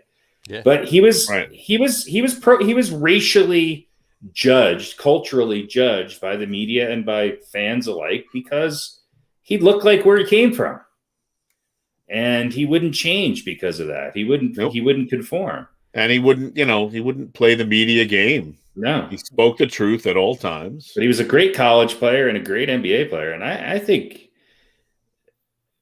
he's probably on my starting lineup of most underrated NBA basketball players. I feel like he's never in the conversation enough. He was one of the top 3 or 4 players in the NBA for 10, 15 years. Yeah. He's just he kind of gets a short. Oh, Iverson. Oh yeah, he was great. But people who didn't see him play or didn't see him play that much or don't really dive into the numbers when kind of just I don't know. I think you're right. It's easy to overlook him or to underrate him. Yeah. The one guy today who at times has flashes of Iverson is Kyrie Irving. I just sometimes get an Allen Iverson type of vibe from him just because of his ability as a relatively, Kyrie's much taller than Iverson, but his ability to kind of go into the paint and create the way he does. But Iverson was fearless, and he played at a time, he kind of crossed a couple eras in the NBA, but it was certainly a tougher game back then. Right. And he took a beating. He just took a beating. Yeah. Great player. And I don't remember him ever, in other words, to me, it wasn't part of his general persona to complain about that beating either. It was just part of the game. Get knocked down, get back up, put it in the hoop, and that's how you win, Yeah. Don't complain. Just go do your job. Absolutely. There you go. Number 4, Mr. Allen Iverson. All right, now bring us to number 3. Number 3 is D-Wade. Dwayne Wade. Dwayne Tyrone Wade. Jr. Another guy who has quickly drifted off the discussion topic, of great players. But look, you could say all you want about that first championship that LeBron won. That wasn't LeBron's team. That was Dwayne Wade's team. It was Dwayne Wade's team. And, He also helped Shaq win a championship too. So Dwayne Wade in his prime he just seemed to deteriorate very quickly. Yep. Because didn't he come into the league wasn't it almost just a year before LeBron? I believe so. I believe he was he's a year ahead of him. So or 2, maybe 2. Mm-hmm. Maybe 2. He played the Heat from 03 to 16, won 3 championships during that time, 06, 12, and 13. NBA Finals MVP in 06, 13-time All-Star, NBA All-Star Game MVP in 2010, 2-time All-NBA First Team, 3-time All-NBA Second Team, 3-time All-NBA Third Team, 3-time All-NBA Defensive Second Team, scoring champion in 09, All-Rookie First Team in 04, and his number 3 is retired by Miami. At 23,165 points in his career. That's 22 points per game. And you're absolutely right. That was not LeBron's team. That was Dwayne Wade's team. Yeah. He was pretty badass. He was. Yeah. And I mean, but he was also. He seemed like a good guy. Like, who hated? He was very personable and marketable. Yeah, that's what I mean. Like, who hated Dwayne Wade? He married a movie star, and right. Yeah. But I don't remember any. Again, not that this, I'm obviously not the official record, but excuse me. But I don't remember, any incidents of him berating fans or getting into any kind of real trouble. No. It just seemed like he was a very personable and likable guy. Like, he was a good guy, and he also happened to be a fantastic basketball player and was absolutely embraced by the state of Florida. He definitely beat out Ron Artest for Sportsman of the Year. Yeah. Did he? Did he though? It was a couple of votes. That's right. By a couple votes. God, somebody's got to do a documentary on him. I don't know if that should be is that the bar though? Well, he never went into the fans and into the stands and beat up a fan that we know of. Yeah. So, not yet. not yet. Dwayne Wade. Ron Hartest. There you go. Meta World Peace. No, it's Meta Sandiford Artest now.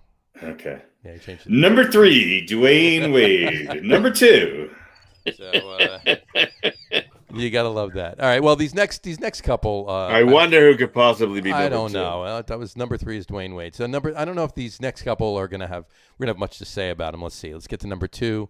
Number 2 is this guy, Mr.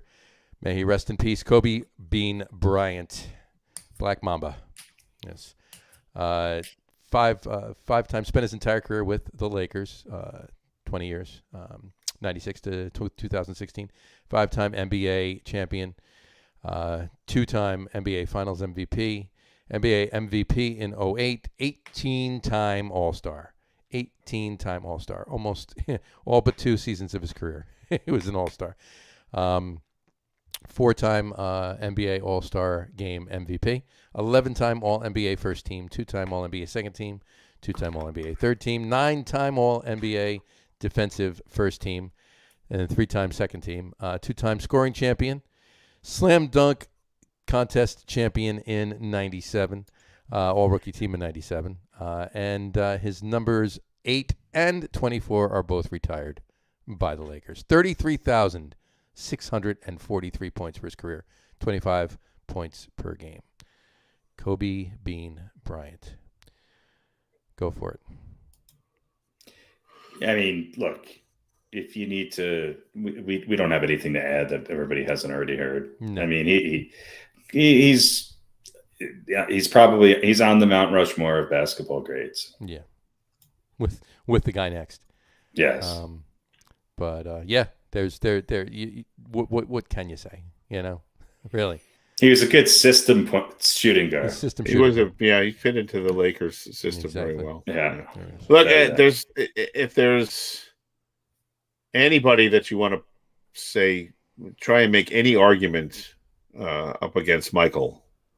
As far as I'm concerned, Kobe's the only guy who comes close. It's still a losing argument, but not with shooting guards, or with players in general. With maybe a little bit less so with both, a little bit less so with players in general. Yeah. Yes, you can certainly because I think there are arguments, but as far as shooting guards go, and players in general, I mean, there's few to none. Well, he tailored his game after Michael. I mean, he was the next generation of Michael, and he came pretty darn close. You know, he did. Yeah. Yep, he was good. He was. Yeah, he was good. It's putting it mildly. Number 2, Kobe. It was all Phil Jackson. Yeah, there you go. Yeah, it was Jackson and Shaq. Well, it was Jackson for both of them, right? Right. So, there you go. Kobe Bean. And number 1 is World Be Free. And the number Meta World Be Free. Meta World Be Free. Number 1 on our list, and number 1 in your hearts, as the story goes. Michael Jeffrey Jordan, MJ, Air Jordan, his airness. Let's look at these stats, shall we? Do we need to? Come on. I'm having flashbacks of Charles Smith missing 5 layups in a row. Every time I see Jordan, that's what I think of. If you really look at that in slow-mo, there was no foul. Oh, yeah. Oh, you gotta love it. Well, anyway, 6-time NBA champion, 6-time NBA Finals MVP, which means obviously he won it every year he went. 5-time NBA MVP, 14-time NBA All-Star, 3-time NBA All-Star Game MVP, 10-time All-NBA First Team, All-NBA Second Team, NBA Defensive Player of the Year in 88, 9-time NBA All-Defensive First Team, Rookie of the Year in 85, All-Rookie First Team in 85, 10-time Scoring Champion, 10-time Scoring Champion. Mostly before, and a lot of that was before he won championships. 87 through 93. I mean, he the first 5 years he was a scoring champion, they didn't win the championship. Yep, there you go. 3-time NBA steals leader, two-time NBA Slam Dunk contest champion. His number 23 is retired by the Bulls and by the Heat. Three-time Associated Press Athlete of the Year. And I could just keep going on. 50th anniversary, all-time team. I could go on for another hour with his stats. And the recipient of most ghost fouls in the playoffs. 32,292 points. And, folks, he played in less games than others because he retired for 2 years, and he had a shorter career lengthwise anyway. It's 30.1 points per game was his average for his career. Over 30 points per game, folks. Anything to add to that? I mean, really. He was nothing without Pippen and Kerr. He was a good systems player. Yeah, I mean, B.J. Armstrong really propped him up. He was a systems shooting guard. Yeah. He fit right into that. Was it the Jackson's triangle? Well, look, as much as he was a prima donna, he backed it up on the court every single time. And look, he was not a great defender earlier in his career. Wasn't as great a shooter. Wasn't a great shooter either. But he, transformed himself. He learned those skills. He improved on those skills, I should say. And he did what he had to do to. He just knew how to win games better than anybody. Yeah. I mean, that's why Kobe's a close second. LeBron is in the conversation, but I don't think in any sport at any time, with the exception of maybe Mariano Rivera, but even he wasn't perfect. There's nobody that the ball in their hand with the game on the line where they were the prime. I just always knew this is over. Right. It does not matter how hard I yell at my television. Mm-hmm. He and the Bulls are going to win this game. And it happened all the time. Every single time. It didn't matter. Every time. And the only time he didn't win was when he came back midway through the season and they lost to Orlando in the Eastern Conference Finals. Right. Yeah, right. It was even beyond midway, I think. I know it was just after the All-Star break. Yeah, but other than that, it took him a long time to get to the finals. Yeah, and I think once he got there, every time he was there, they won. Right. And he's the perfect example of a team having a ultra superstar where they just put the right role players with him. Yeah. Because I don't care what anybody says. Scottie Pippen's legacy without Jordan is nowhere near what it is right now. I mean, he's just not the player we think he is, or he thinks he is. But he had great role players around him who were made way better than they were by his presence. Sure.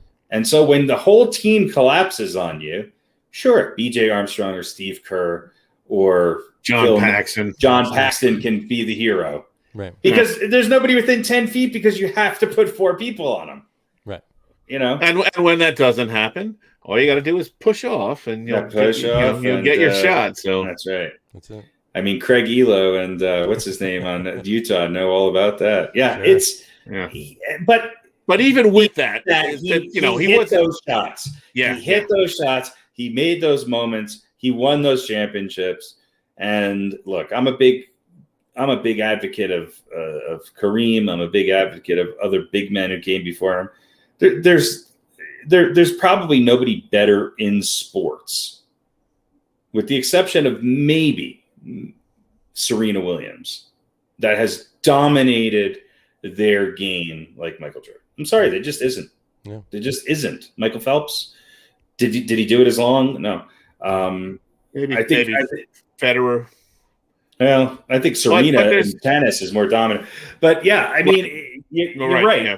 And Djokovic maybe has a chance on the men's side. But Jordan did it, and he did it with the entire world watching him. And he became,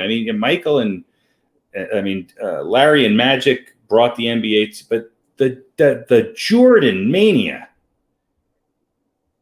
I haven't seen anything since then. Yeah. I mean, has anybody else been? Nobody was literally climbing over each other to get a shoe named after somebody. No. The Jordan mania was. I remember it with Dr. J. It was crazy, but Jordan took it to a whole new level, and there hasn't been anybody since. He he's that unique. He's the best ever, and God damn it, just once I would have wanted the Knicks to beat him. Just once. Just once. They had the shot. They had the shot. He retired. They had the shot. Well, they had their shot. Even I wanted them to beat him with him. Oh, and they had their shot. Yeah, and they just Charles Smith. God damn it! 5 in a row. Oh yeah. Well, there you go. Number 1, Michael Jordan. And just because I did the work, we'll give a quick back rundown of our top 10 one more time. Number 10, Pete Maravich. Number 9, Earl the Pearl Monroe. Number 8, Reggie Miller. Number 7, Ray Allen. Number 6, Clyde Drexler. Number 5B, James Harden. Number 5A, Iceman George Gervin. Number 4, Allen Iverson. Number 3, Dwayne Wade. Number 2, Kobe. And number 1, Michael. There you go. That guy. That guy right there. That's what I have to say about that. So, yeah. So that should bring us now. I have to do this really quick. That should bring us now to our featured section, Old Balls. Old Balls. Mr. Harry Lug Nutz, why don't you tell us who tonight's Old Balls is? Well, tonight's Old Balls was a shooting guard in keeping with our top 10 list, who Michael Jordan said the whole meaning of vertical leap began with this man. His nickname was the Skywalker. Bill Walton described this man as Michael Jordan, Kobe Bryant, Tracy McGrady, and LeBron James rolled into one. Who am I talking about? None other than Mr. David Thompson. Yes, Mr. David Thompson. Who, you might add?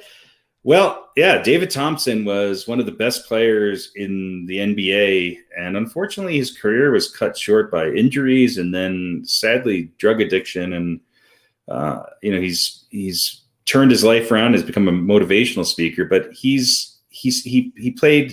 went 27-0 for North Carolina State in 1973, but the Wolfpack was banned that year from postseason play due to NCAA rules violations, including his recruitment. The next year, he then led the Wolfpack to a 30-1 season in the men's Division I basketball championship. So 57-1 in 2 years in North Carolina State. He was, four-time NBA All-Star Game MVP in 1979. But, I mean, his main years that he was known for was the Nuggets. Played for the Nuggets from 75 to 82. Was, the ABA Rookie of the Year because his first year the Nuggets were still in the ABA. And,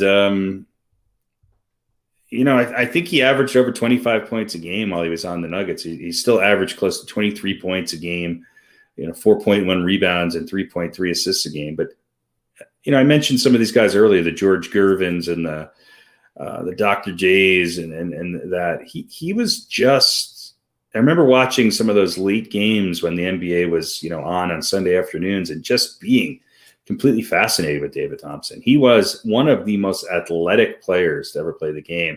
Came in second by a very small margin to none other than Dr. J in the very first dunk contest. And, he signed a then record-breaking setting contract with the Nuggets and then hurt himself later that year. And, he was traded to the Seattle Supersonics in 82. He made the All-Star team at Seattle, but his, for those last 2 years at Seattle, his average went down. And in 84, a knee injury forced him into retirement. So his year was cut short. These injuries caused him to become, really isolated and lonely and led to, addiction, primarily cocaine. And his career-ending in 1984 knee injury resulted from being shoved down a stairwell during a fight at Studio 54. So he's turned his life around. He's become he works with both the Hornets and the Nuggets in their community relations department. And he went back to college and completed his degree in sociology. And he's just one of those guys, much like Bernard King, where they're just cut down because of injuries. But I don't know. I mean, to me, he was I think he was the best shooting guard in the league from 1975 to 1980, 1981. He was just that good. And he's this week's recipient of the incredible designation as the locker room's old balls, Mr. David Thompson. Mr. David Thompson. There you go. First pick of both the ABA and the NBA.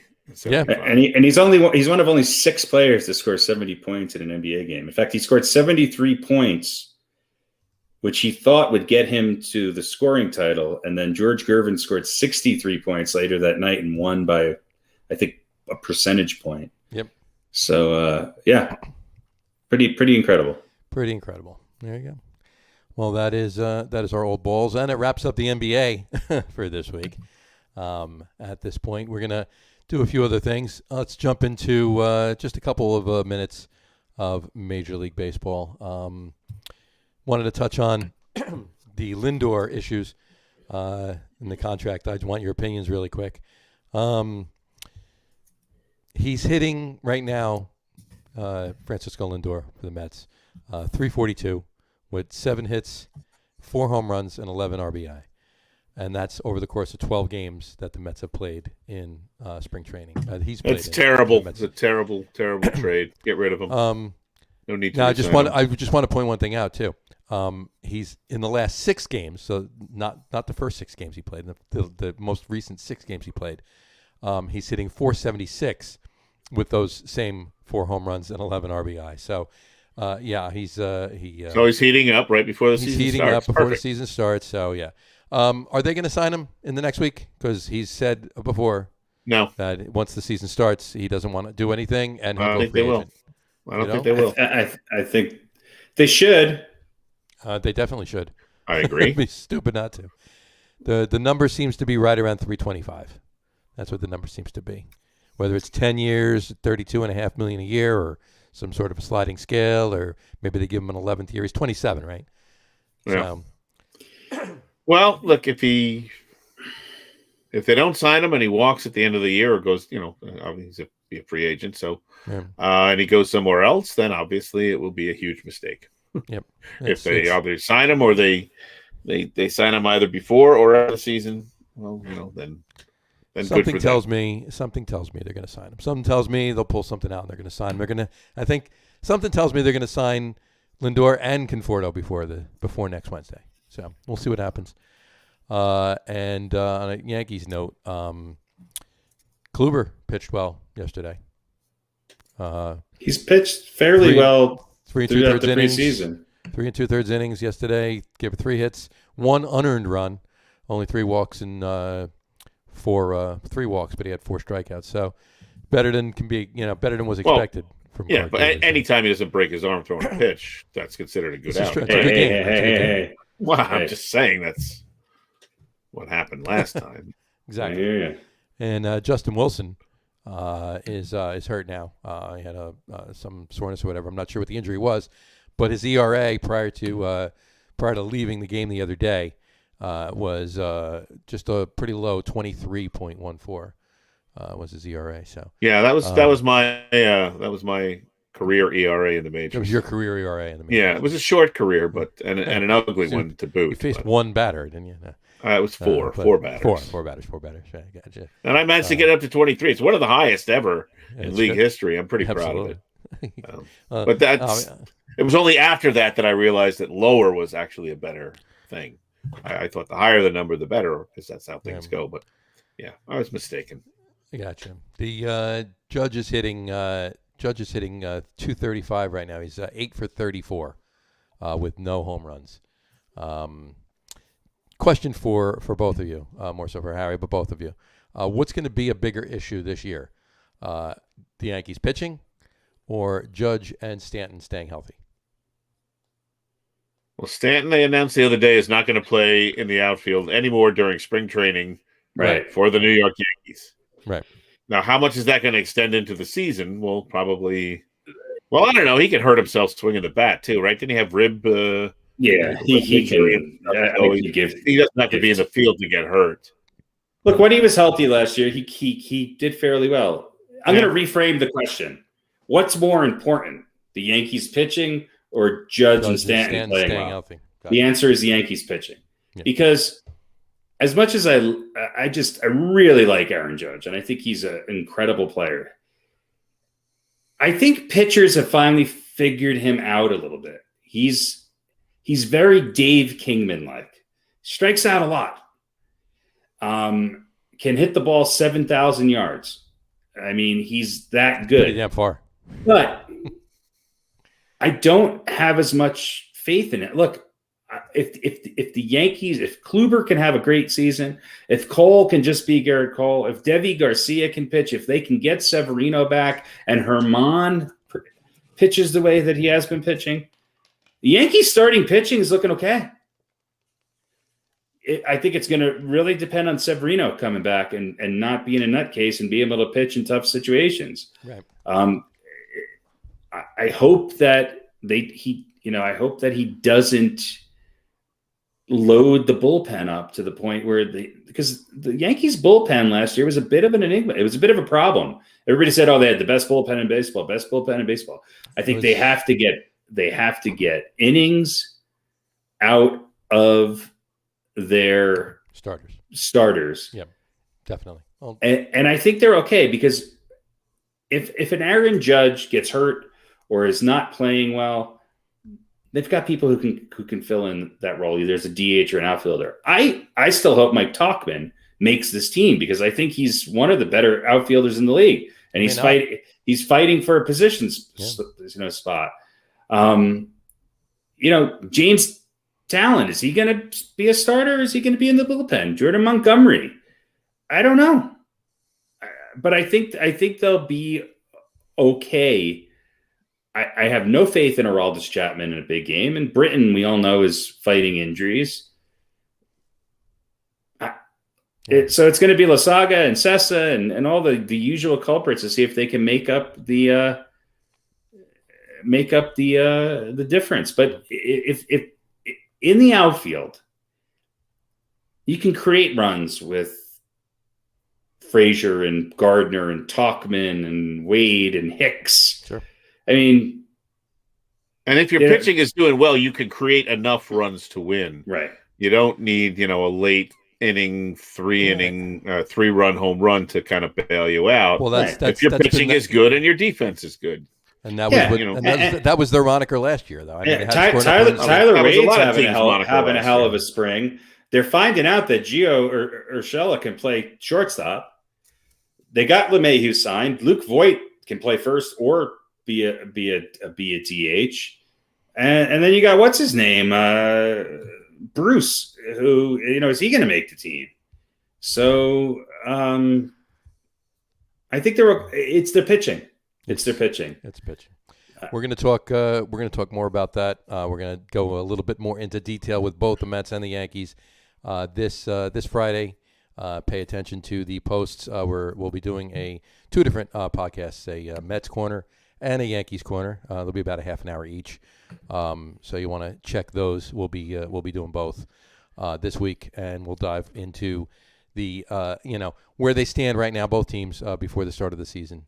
And if you have any teams that you want us to dive into and you want us to do a podcast, just write in and we'll see if we can. I know Harry might want to do a State of the Rockies at some point too. Oh God. Yeah. Can we fill half an hour? The unloading begins. The sadness begins. So we'll see where that goes. But that'll be this week. But yeah, I do. To sum up that note on your point, Harry, I do think it's the pitching is more important. So. Yep. Agreed. And it always has been. So anyway, all right. One quick former Net note. I don't know if you heard this, John, but former Met note.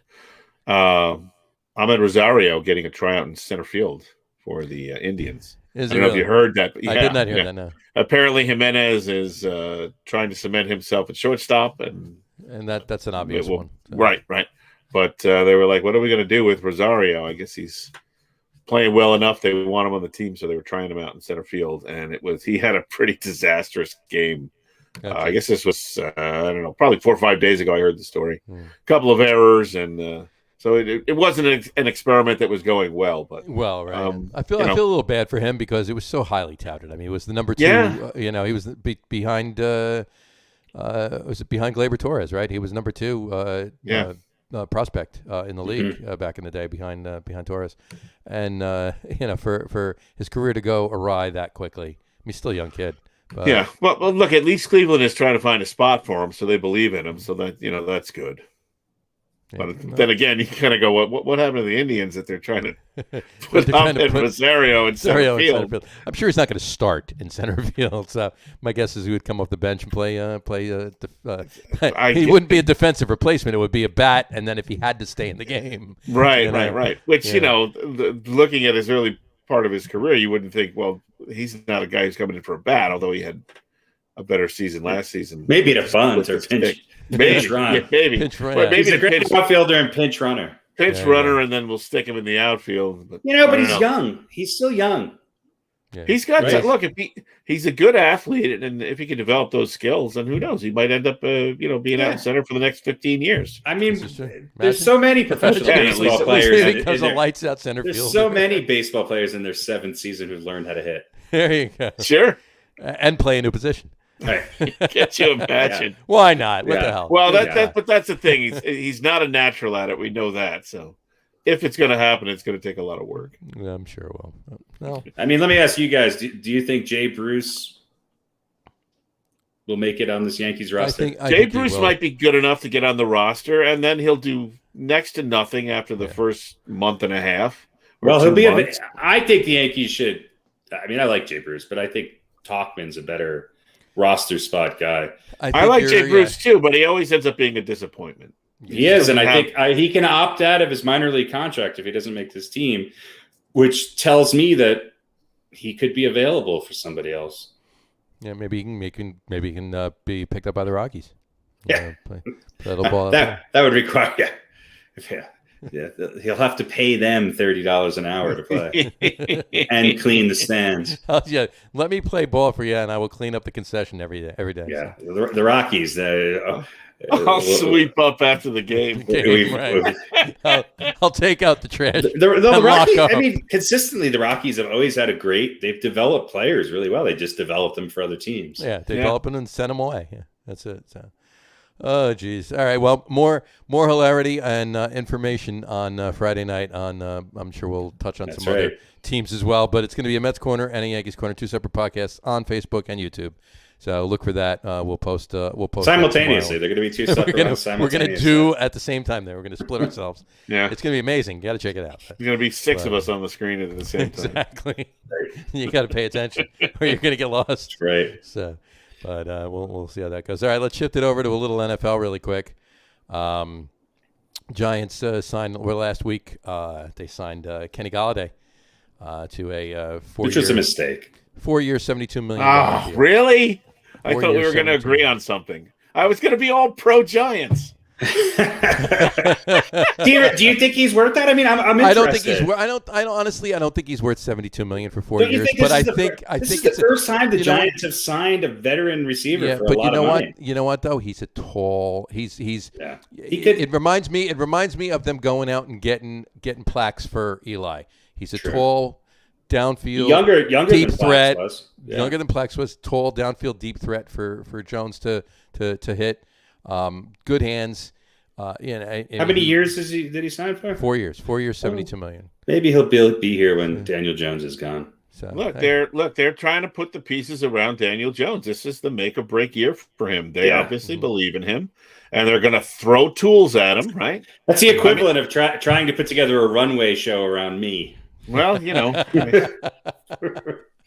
It's just not a good idea. Can we please? No. You have Giselle and everybody else. It's still going to be a weak link in that chain. But here's the thing, though. Let me ask you guys, because you're obviously Giant fans.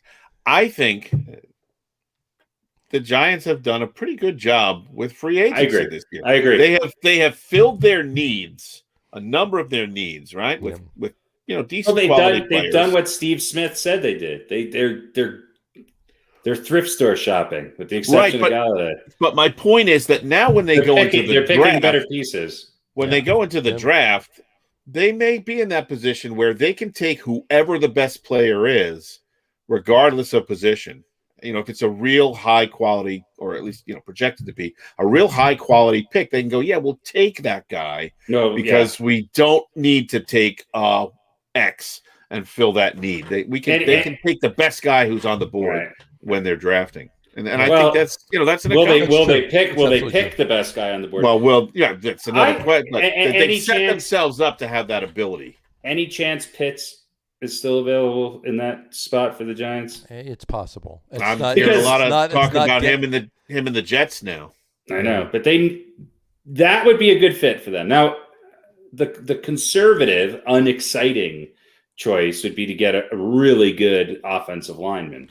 Yeah, like like last year, it was a shame last year that an offensive lineman like Tristan Wirfs wasn't available when the Giants picked. He was. Silly me, I forgot. But that's my point. I think their pick is still going to work out. I really do think that. But that's my point. Now they can take that offensive linement without everybody screaming, "You needed another quarterback or a defense or a defense, right?" And an edge rusher. They went out and they got Reggie Ragland. They got Adoree Jackson from Tennessee. Well, from Tennessee, and then that puts Logan Ryan and Adoree Jackson back together again. I mean, they were both corners together in Tennessee. So that's what I mean. They filled some of those holes, so now they have a little more freedom in the draft. Absolutely, and they signed. And note on this, they did sign tight end Kyle Rudolph to a 2-year. $12 million deal, so $6 million a year. But as at last check, I don't know if anything popped up recently today, but Rudolph had his physical and he has a foot injury that may need surgery. So they're discussing how to proceed. There may be an issue with that signing. So they might be hoping for Pitts. You know what? Yeah, if they can get Pitts, all bets are off, and that's fine. But I think they. I think he's got a year or two in him to tandem with Ingram. So if his foot injury isn't that bad and they can actually make that work, that would be a good thing. But yeah, I mean, my choice between Pitts and Rudolph obviously would be Pitts, obviously. So right. Well, Mel Kiper has his NFL draft projection version 306 out, and that's 306 today. Yeah. And nobody agrees on anything. No. So. They have 2 edge guys, a cornerback, an offensive tackle from Northwestern. The 2 guys have Rousseau, who's from Miami. Right. I love how this is a new position, edge. Edge. Sounds like an alt porn category. I've heard alt porn. Yeah. I've heard Rousseau's name a lot. I have heard Rousseau's name a lot. I mean, if Jalen Waddle's available. I don't know. Let me ask you a question. Rousseau, Waddle, and Pitts are all on the board at 11. Who are you picking? Silence. And Smith? Did you say Smith? No, Rousseau, Waddle, and Pitts. All 3 are on the board at 11. I think the safe pick is Pitt. I like Waddle. I mean, I would love to get Devonta Smith, but some people argue that Waddle's a better receiver. Yeah, there are a number of people who said... There's a lot of people that say Waddle's better, yeah. Yep.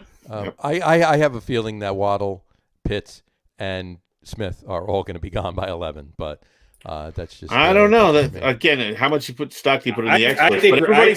I think Rousseau's going to be gone by then. Yeah. Maybe. Although a lot of these guys are saying there's going to be 5 quarterbacks taken in the first 12 to 15 picks of this draft, so those guys might be there. If that's the case, then 1 or 2 of those guys may be. You would think 1 or 2 of those guys would kind of have to be there. They might take a wide receiver from Georgetown. You never know. Or Duke. Or Harvard. I don't think Georgetown I would probably, I don't know. If there's a good offensive lineman out there, or Monmouth. The problem is other than Penne, or whatever the hell you say his name, there's no consensus on who. Yeah, there's the Rotini. There's no good. There's no consensus on the offensive lineman. No. So well, that's just it. But here's the thing about last year was the draft for offensive linemen, and they picked the wrong one. Is what they did. But I'm not sure they picked the wrong one. They just picked one that hasn't performed great. He didn't. yet. He hasn't peaked yet, or not peaked, but he wasn't horrible. He isn't realizing. No, he wasn't horrible. He got better throughout the season. He did, but if they had picked Wirfs like they damn well should have, it would have been a hell of a lot different. But he's going. He's going to the other side, right? He's going to be right tackle now. Yeah. Right. Yeah. Solder's coming back as your left tackle. This is a pretty young offensive line, and if these guys pan out, this could be a line. They lost Kevin Zeitler. They lost Zeitler, right? Right. They lost. No, the talk is Slater, who's from Northwestern, who I think is a left tackle.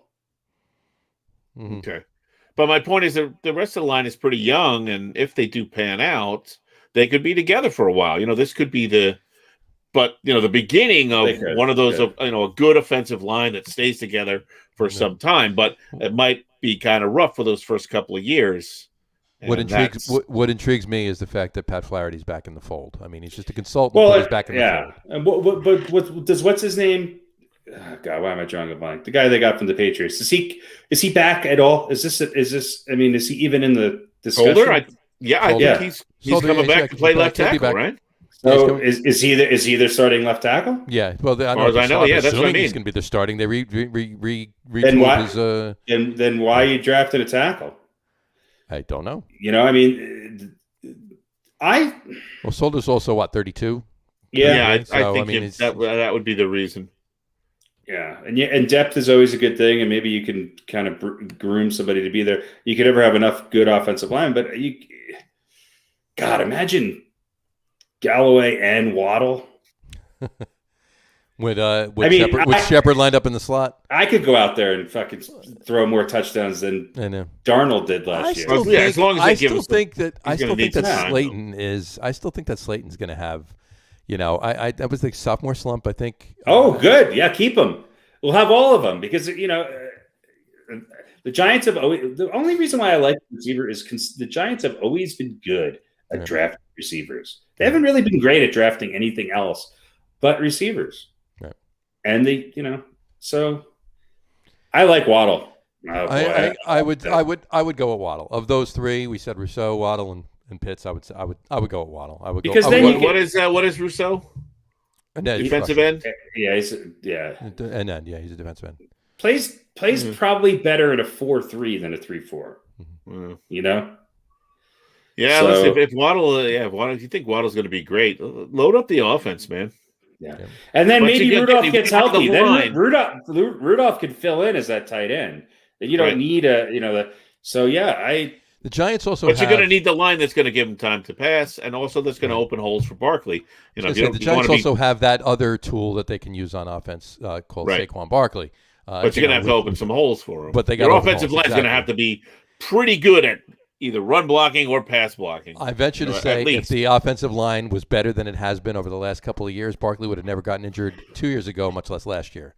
But, he just, tries to do too much on his own because of everything that's happening around him. So name the last team that won a Super Bowl by leading the NFL in rushing. No, none. But, with a running back like that and all the other tools and good in the trenches between my gut tells me Barkley's a perennial injury.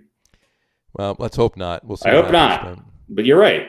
I mean, but hopefully with some other tools, they won't have to, give them the ball. He's not getting the ball 97 times a quarter. So, John, let me ask you this, okay? What do they need to improve on the offensive line? I mean, I think they could use another guard. A left guard. Left more than right, but definitely left guard. Yeah. Maybe another center. I'm not sold on that, although I think they're okay there. I think they're okay at center. Depth is always a thing, and I think they already have depth there. But if Nate Solder can be 170 or 75% of what he was with New England, then he's, at least for this year, your left tackle, and you move what's his name to right tackle. Mm-hmm. Yeah, and that's a question too, because Solder came over, and 2 years ago he was, and he's a little bit of a head case. Right, but he was not what he was in New England. No, he needs to get back closer to that or to that. Yeah. So I don't know. If Penny Sewell was available, then you got to take him. Then the Giants have to take him. Other than that, I'm not sold. I think you can get offense. I think in the second, third, fourth round, you could draft as many offensive linemen as you want. But build your depth there and just work with them. It's worth taking a chance on a championship receiver who's played at Alabama who can play in an NFL system. I agree. Yeah. Right out of the gate. I agree. But that's the thing. Sometimes offensive linemen cannot. It takes them a while to adapt to the NFL and the speed. If you're a speed guy with the size that Waddle has, I think you got to go for it if he's available. But I mean, as Giant fans, you have to feel much better about the Daniel Jones issue. Put aside for a second about this Giants team going into the season, right? Yeah, it seems. I do. It's like saying division winners, right? They could win this. It's like getting on a plane and going, you know what? We've got some great stewards and stewardesses, but our pilot is one of the worst in the fucking league. Yeah, but the plane pretty much flies itself. Unfortunately, not so much for the quarterback. You know what I'm saying? And their flight attendants. Yeah. But I'm saying again, assuming and flight attendants, whatever. They're not stewards and stewardesses anymore. No, not anymore.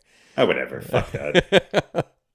But point taken though. Team members. Listen, at least you used the word steward and didn't just say stewardesses. Right, he did. Yeah. He did stewards and stewardesses. Yeah, no, he did. Yeah, so I know. Why is that insulting? It's not insulting. I was just saying what they're looking at now. I wasn't insulted. I thought you were absolutely right on. Flight attendant. But it's flight attendant. It's not secretary. It's assistant.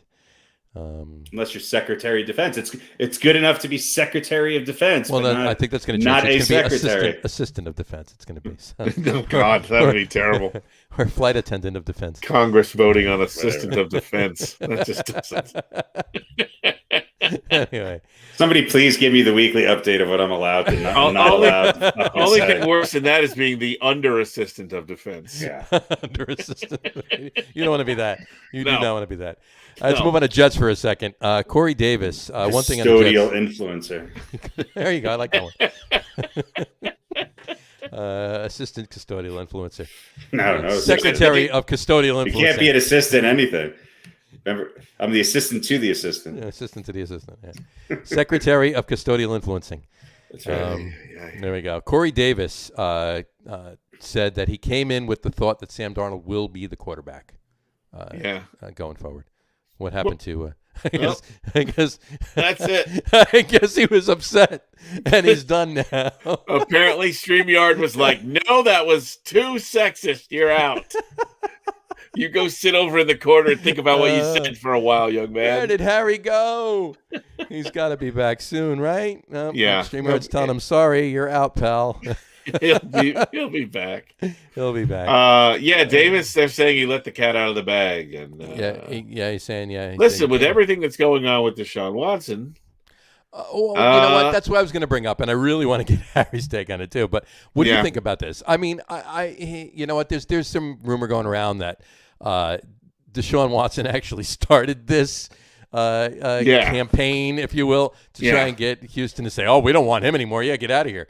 And off he goes. Let's see if we get Harry back in a minute, because you're right. I want him in on this, but I'll say this about the Jets. I've been a proponent of. Where'd you go? Oh, there he goes.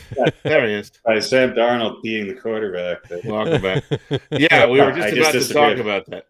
I was just going to say I've been a proponent of Sam Darnold getting another shot. And Bradford Darnold? Yeah, Sam Bradford Darnold. I should just call him Sam, right? Just Sam. Maybe I'll just call everyone Bradford. There you go. Everybody's Bradford. I think if you're the Jets, you got to draft Wilson. And then if you have two quarterbacks, you got two quarterbacks. Right. Yeah, that's one school. He's better. Put him in, just rotate him between plays. It wasn't a problem when Joe Montana was there and the 49ers drafted Steve Young. Mm-hmm. Yeah. Or when Brett Favre was there and the Packers drafted Aaron Rodgers. That's right. Yeah. When Eli Manning was there and the Giants drafted Daniel Jones. Yeah. I don't think it's the same All right, thing, so let's talk about Deshaun maybe, Watson. Hopefully it is, but who knows. Let's talk about Deshaun Watson, because that's the really interesting story. Yeah, we want to talk about D-Watts. God damn, what, It's 372 civil lawsuits filed now, right? Or allegations. 372 allegations and 150 lawsuits. Right. Here's not the thing. Not one police report, though. No, nothing criminal, just civil. No criminal, all civil. Here's How many massage therapists are there in Houston? Apparently, that's the thing. Just look. This is how I see this, and this is what's mind-boggling to me. If Deshaun Watson is a terrible perv who's trying to get every masseuse to touch his dick, right? And we've never heard anything about this before. That's a pretty incredible story. That could be kept under wraps, right? Right. No pun If intended. it's a complete fabrication by Busby, cooked up by the McNairs, and they're just finding people who are desperate for money because of the pandemic, and they've given a massage, and they're willing to file a civil suit and all that. And now it's, 14 or something now, right? 14 civil suits. But he's not going to stay anyway, so it just hurts their ability to get something for it. But if that's the case, that's also an incredible story. That could be going on, that many people would be willing to just lie, and that Busby would be willing to risk his career. Let me address that. Like either way, let me address your first point. Story. If it's a 1 or is it 0, so maybe it's somewhere in the middle, is what I'm thinking. It always happens this way, though, because look, it's hard for a lot of people to come forward with this. And once one person does it, it sort of it makes other people feel more comfortable in doing it. So I'm not questioning the women, and look, no one's guilt. You have to go through the court of law, and people are innocent until proven guilty. I don't think there's any criminal charges filed yet, right? No criminal charges filed. So, although I don't think that should be looked at as, they're probably not telling the truth, right? No, but it just no. I didn't mean that. No, I know you didn't. What I'm saying is that is this really a PR problem for anybody looking for? Look, if this was Sam Darnold, he'd be retiring. Right. I mean, it's just it is what it is, and it's horrible if it's true. Mm-hmm. And if I was an NFL owner, I would have issue with this.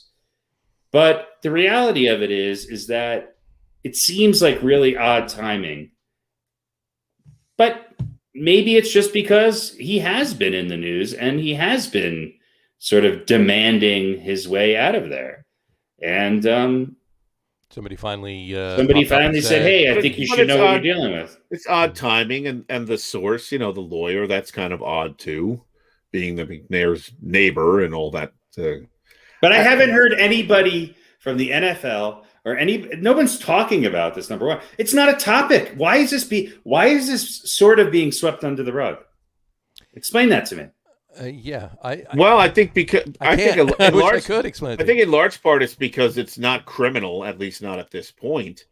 And nobody really, I don't think anybody other than Deshaun Watson and those women knows really what's going on. That's never stopped anybody from talking about anything before in the media. No, I mean there's been less that's been uncovered. Well, it's been major stories. Yeah, but what is there to talk about? Oh, there was another allegation. In other words, the story's not moving forward except from a standpoint of volume. Right. Well, that has a limited play in the press. Well, no, hold on. If he was the governor of New York, he would be being asked to resign. Oh yeah. Okay, but who's going to ask him to do what? I don't know. That's my point. If there was 14 allegations against, I'm not going to name anybody, but a second string quarterback on the Minnesota Vikings, do you think they would cut him loose? I think they would. He would have been gone already. He would have been gone to the third one. But doesn't that in fact lend credence to the conspiracy theory? That this is a plot by the McNairs to make him look bad, so there's no way anybody will take him, and then he is forced to either choose between playing for them or sitting out the whole season. I think but that's not in their best interest.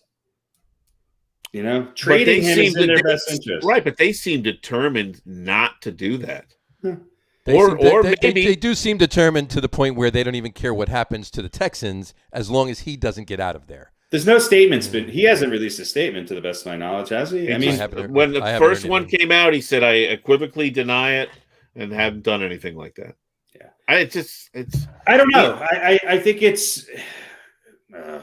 By the way, if whoever the Giants do draft, These guys need to have a talking to. It's just like if you need a ride, we'll get your ride. You make millions of dollars a year. There's a guy who's just does it for you. You know, if you need a, you know, Tug, a helping hand, get you somebody. If you need a hand, with an issue, it's just I don't know. I mean, this is just so. I think that the volume, though, the number of people makes it an even stranger story. I mean, can you just imagine somebody, you're getting a massage, and again and again and again and again, you're trying to get a handy and you can't get a handy? Well, they said the same thing about Bill Cosby, you know? Well, he found a way around. You drugged 37 women? You know, right, I mean, but I mean, that's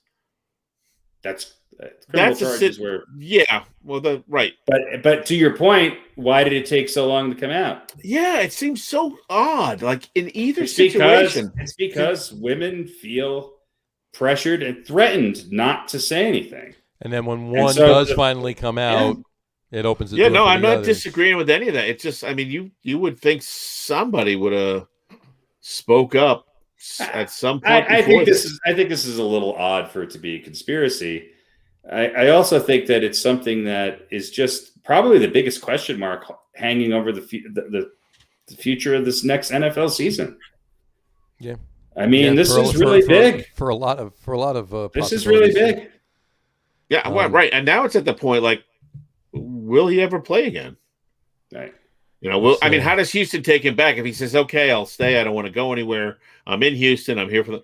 How do they then turn around? You're right, and go, well, okay, so you know, basically molested or sexually harassed or assaulted, more than a dozen women. But welcome back. You're our starting quarterback. They can't do that, but they're not going to get anything for him because nobody wants to touch him because he's done this to more than a dozen women. Well, so nobody wanted to touch him in the first place. It wouldn't have happened. But right. I mean, that's maybe it's all in how you ask. But in any event, no. Seriously though, if to your point of it being a conspiracy, and I'm not saying that it is, and I'm sure that it's not, more likely than it is. But if it is, if he says, okay, you know what, I'm just going to stay and I'll play in Houston, and then all of a sudden all of these disappear, we're withdrawing the, this, then you kind of say, oh, well, wait a minute here. But I seriously don't think that's going to happen. But no, I don't think so either. The question is, for me, where was he getting his advice on which massage parlors to go to? Because obviously, if that's what he wanted, he was going. They were coming to him. So this was the same thing as what's his name? Okay. I'm sure they were coming to him. It wasn't like he was going to a massage. But they were just like walking down the street and let's see if Sean Watson was going to stop by. I'm sure there's a whole roster on the team's list of people that it was by a point. But my point is, he was in that case he was using the wrong service, because I'm sure services right again and again and again. You'd think he'd get smart and find another agency. Well, because no one called him out on it. They probably all smiled and either politely declined, or we don't know. Maybe some of them obliged. I don't know. But I'm saying, if that's what he really wanted, you would think he would, call somebody different.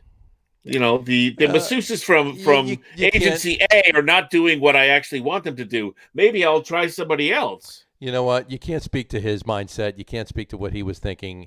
If this is all indeed true and this all indeed happened, he wanted what he wanted from who he wanted it from, and he did what he did with who he did it with. And he may have wanted it knowing that maybe the answer was no. Maybe that's, maybe that was part of the challenge, exerting his. Sure. I mean, a lot of times with these behaviors, it has to do with the thrill of not knowing, the thrill of people not.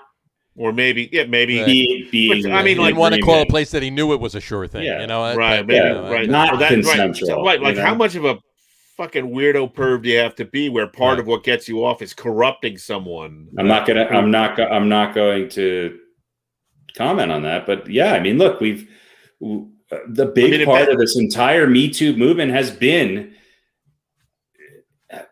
behavior that maybe was probably never criminal, or at least brought to that point. Right.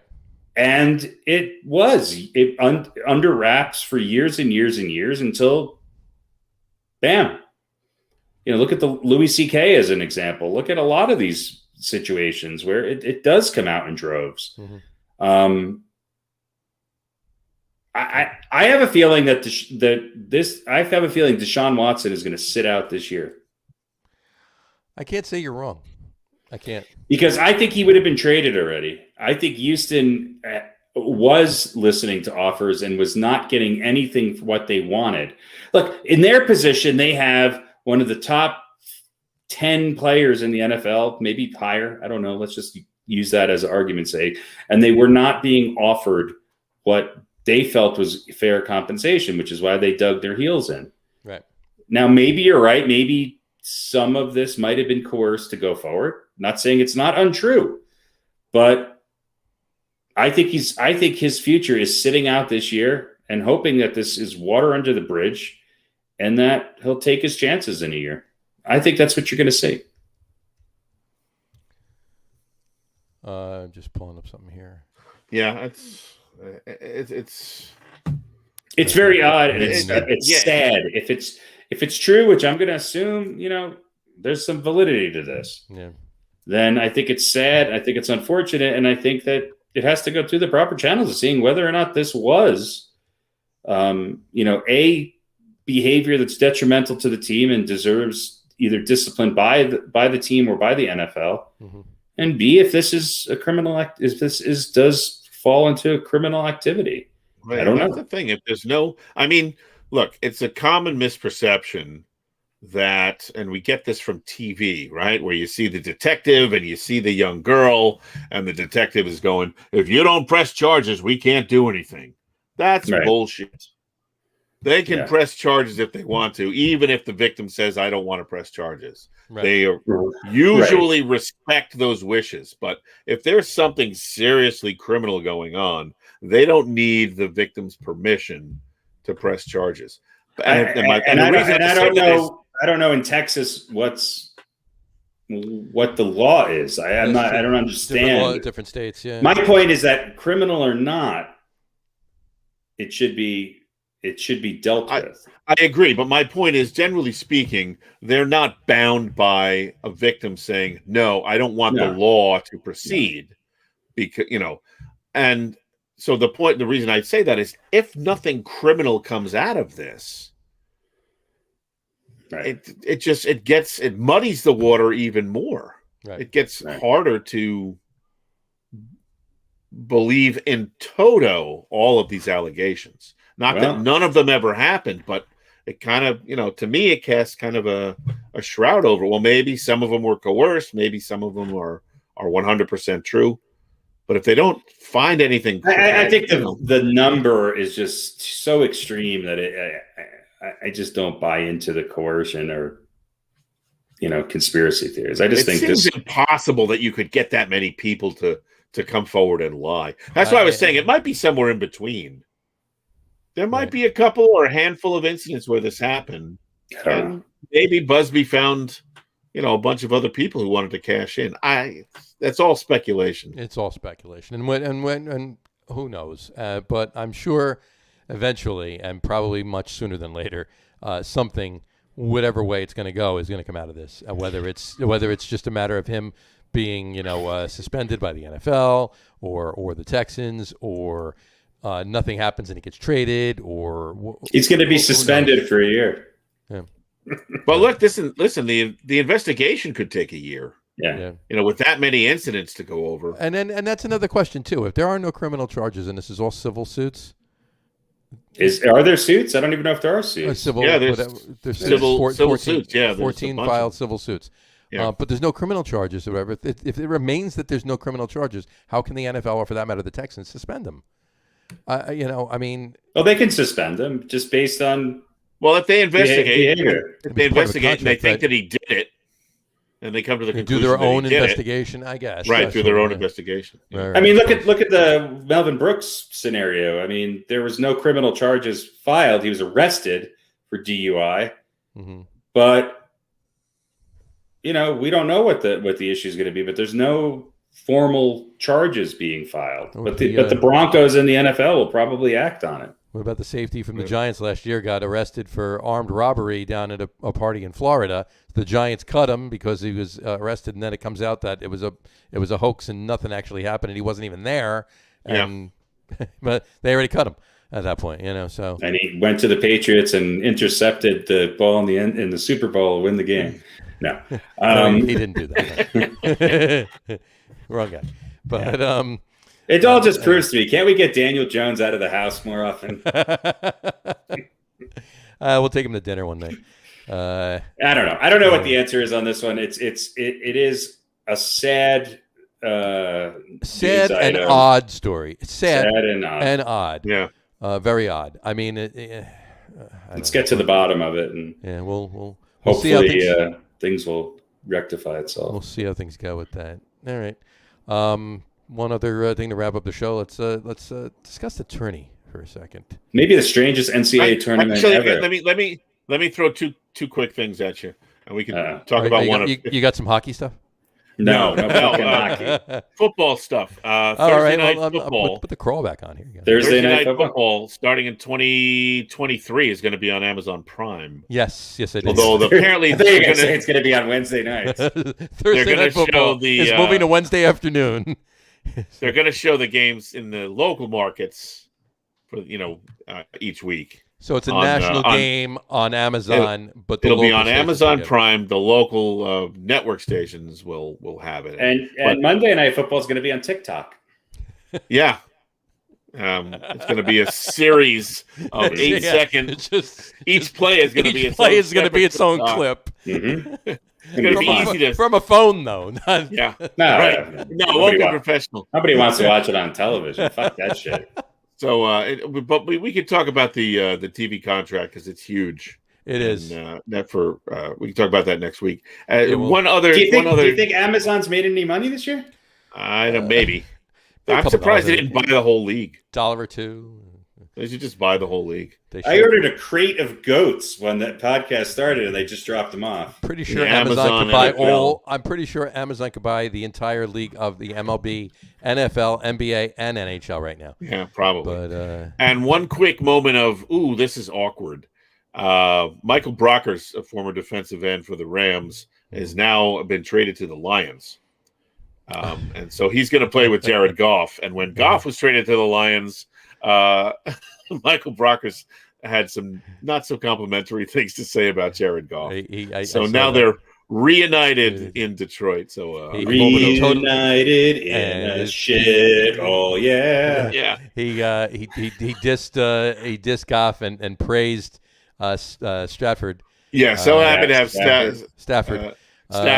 Goff was not so good. Goff wasn't the guy. And hey, I'm back with them now. Oh, yeah. So now they're gonna, hey, how's it going, John? Hey, what's up, Dick?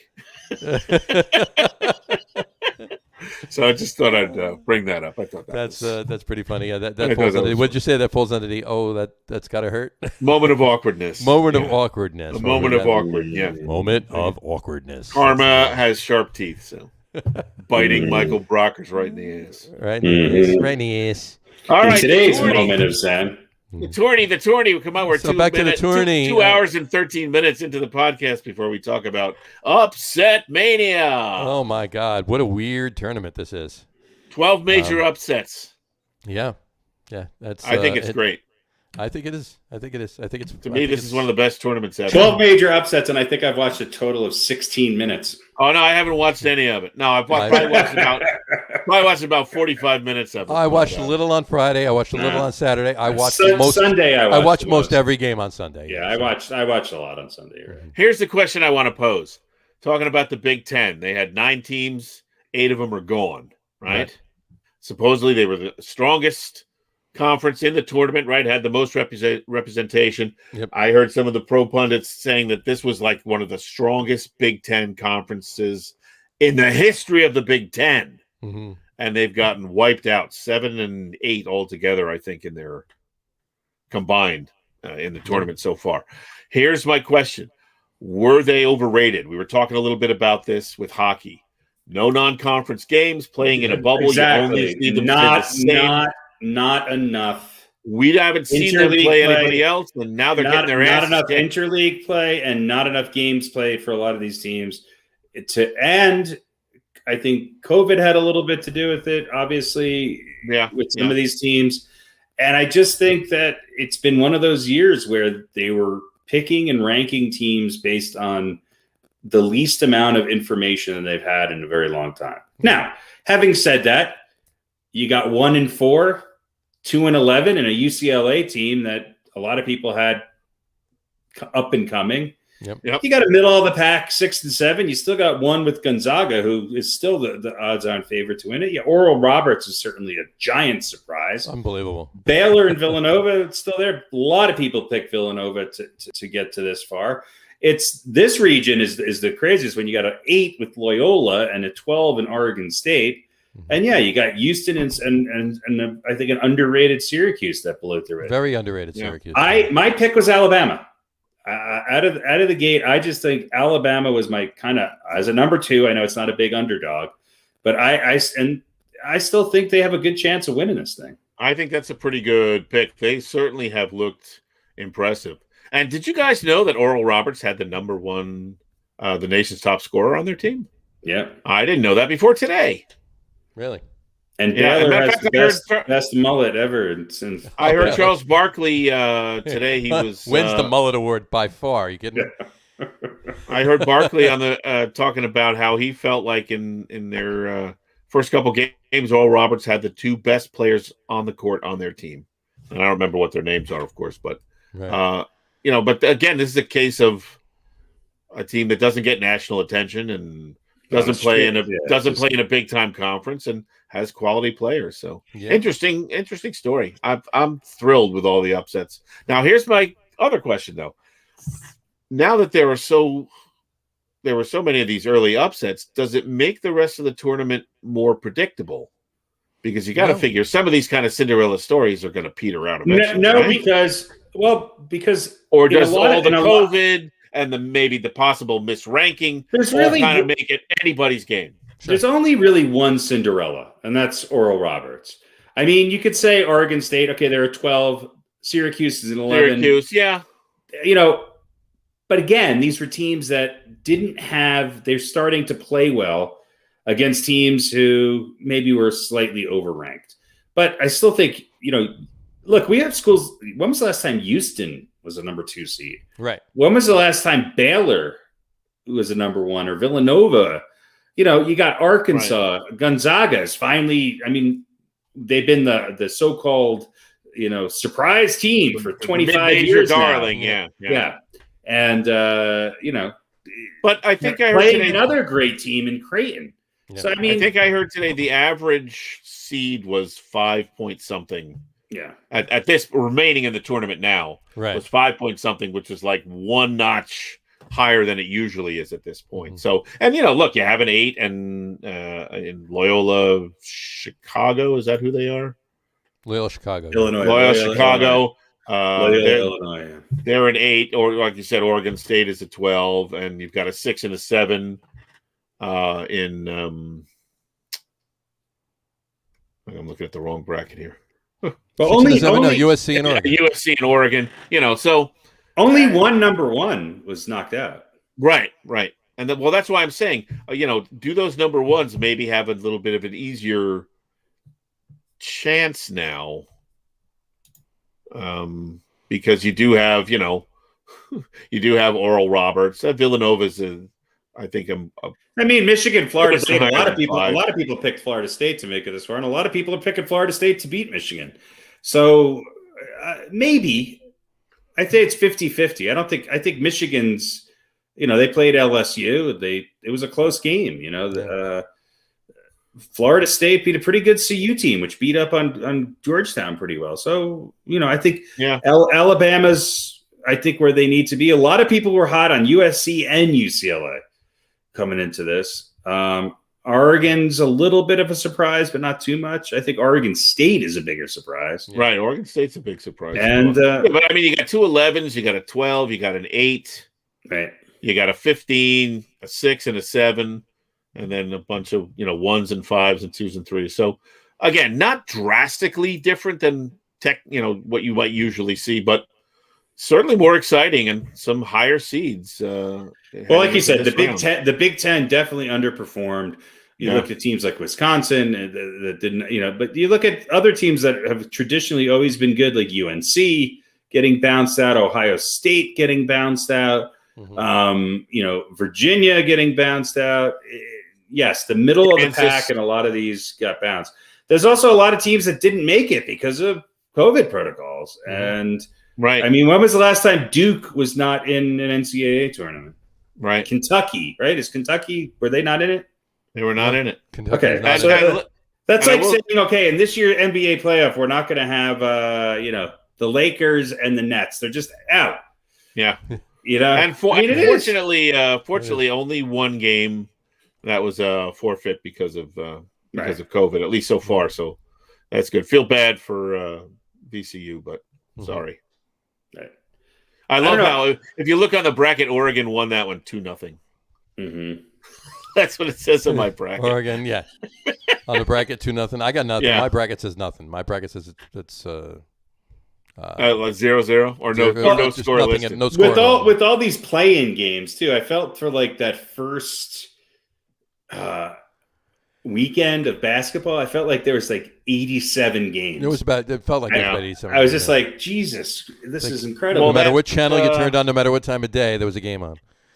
So. What was the one playing game? I think it was Michigan State against UCLA.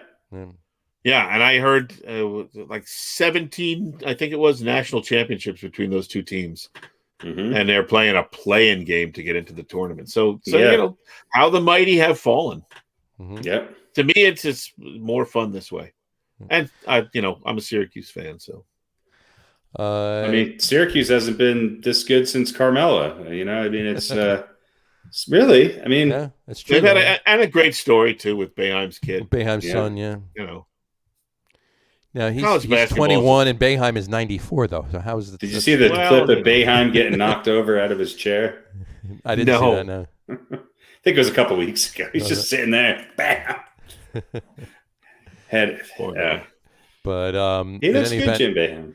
He does. He's 78, I think he is 75 or 6 or something like that. I think he's retiring after this season, right? Or maybe next season. He's been retired for 5 years. He doesn't remember.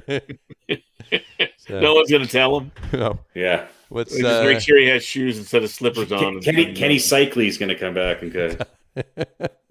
I think he's going to retire after his son is done. How did I pull that name? How'd you pull Kenny Cycley out? Yeah.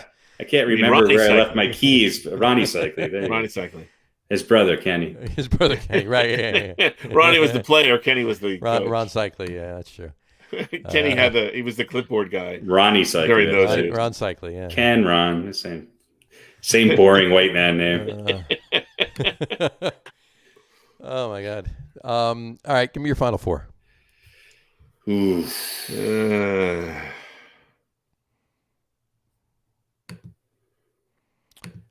Silence. Well, I'm going to pick Alabama and Michigan, although Florida State's very tempting for me. Alabama. I'm just picking the final 8 here. I think. Oh, you're picking the year going. I think USC is going to beat Oregon. I think Gonzaga goes. I think it's going to be. I got my bracket the way it's. I can't tell who's going to wind up playing who because the bracket's all fucked up. I think it's going to be Gonzaga and Baylor. I mean, Gonzaga and. Well, Gonzaga is going to have to play Arkansas, so I think it's going to be Baylor. Wait, I can't. Why is this bracket? I hate the way they have this. This is I got my bracket right here. I'll give you my final four. All right. My final four is Gonzaga, Alabama, Baylor, Syracuse. Yeah, I think Alabama's going to. I think Florida State's going to beat Michigan, but I think Alabama's going to beat Florida State. So I think Gonzaga's going to win the whole thing. I still think Gonzaga's going to win the whole thing, but yeah, Gonzaga, Bama, Baylor, and Syracuse are my Final Four. Yeah, I kind of agree with that. I mean, I'm going to choose Syracuse because I love Syracuse. I'm going to go. I don't see Arkansas beating Baylor either. So, yeah, I think we're in agreement there, John. All right, so Gonzaga, Baylor. Alabama, and Syracuse. Alabama and Houston. So Houston's beating Syracuse. That's your. I think so. Yeah, Houston's got. I mean, by the numbers, they have an easier route. Well, Houston barely beat Rutgers. Yeah, that's what I'm saying. Hey. Yeah, anything can happen. Yeah, but was that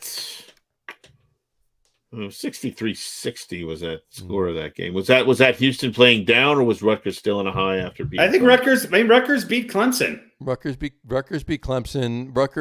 Rutgers tanked. I mean, they literally couldn't hit a shot for the last 10 minutes. That's what I liked about you. Well, and Houston played really well down the stretch. They did, but yeah, wasn't Rutgers up by like 8 with? Rutgers was up by like 14 at one point. They're 5 minutes left or something like that. Yeah, they could not hit a shot for anything in they kind of choked the game. Yeah. So, but that doesn't mean they're not a good team. They just had a bad stretch of 5 or 6 minutes or 8 minutes. I think Oregon State is. I think that bracket's the hardest one to pick. It is. I think Oregon State could very well be the sleeper in that whole thing there. That bracket is definitely the hardest to pick, but I'm going with the orange. I have to. So yeah, mine's Gonzaga, Bama, Baylor. I mean, surprises 1, 2, and 1. And we got all three. We got 3 out of the 4. We're all the same, so we know that. But those are probably going to be fucked up. Right. Yeah. It's gonna be Creighton, UCLA, and Oral Roberts. Right.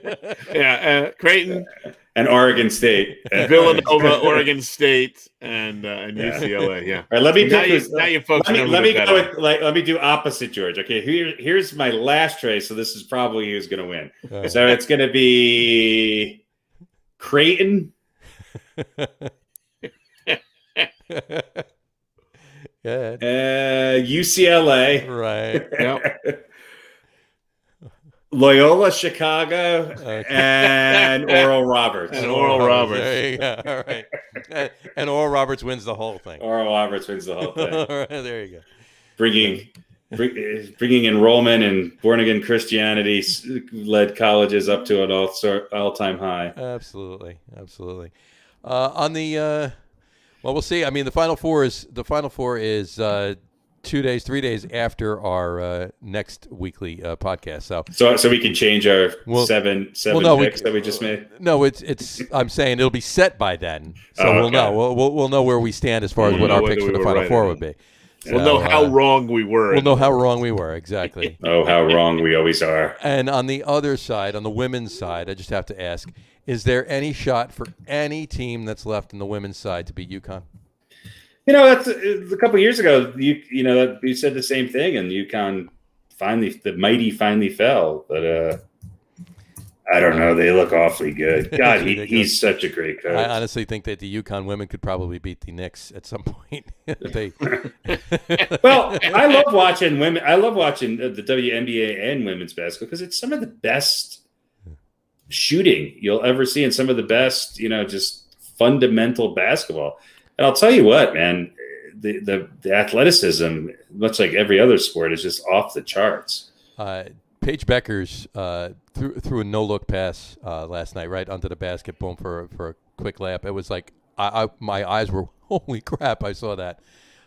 She's like really good. And she's 19 years old. She's a freshman, I believe. I think Stanford's got a shot. But I think Stanford's got a shot. Stanford's got a shot. I think that's going to be your championship game right there, Stanford UConn. And there's a stretch, 2 number ones, right? But good year for Michigan schools. Good year for Oregon. Mm-hmm. I mean, yeah. Has there ever been a year when good year for men's and women's team both won both tournaments? Good year for Baylor too. Yeah, absolutely. Baylor's always good in women's basketball. Yeah. But Baylor could easily beat Michigan, and I think they can beat Oregon or Louisville. Yeah, so it's probably going to be,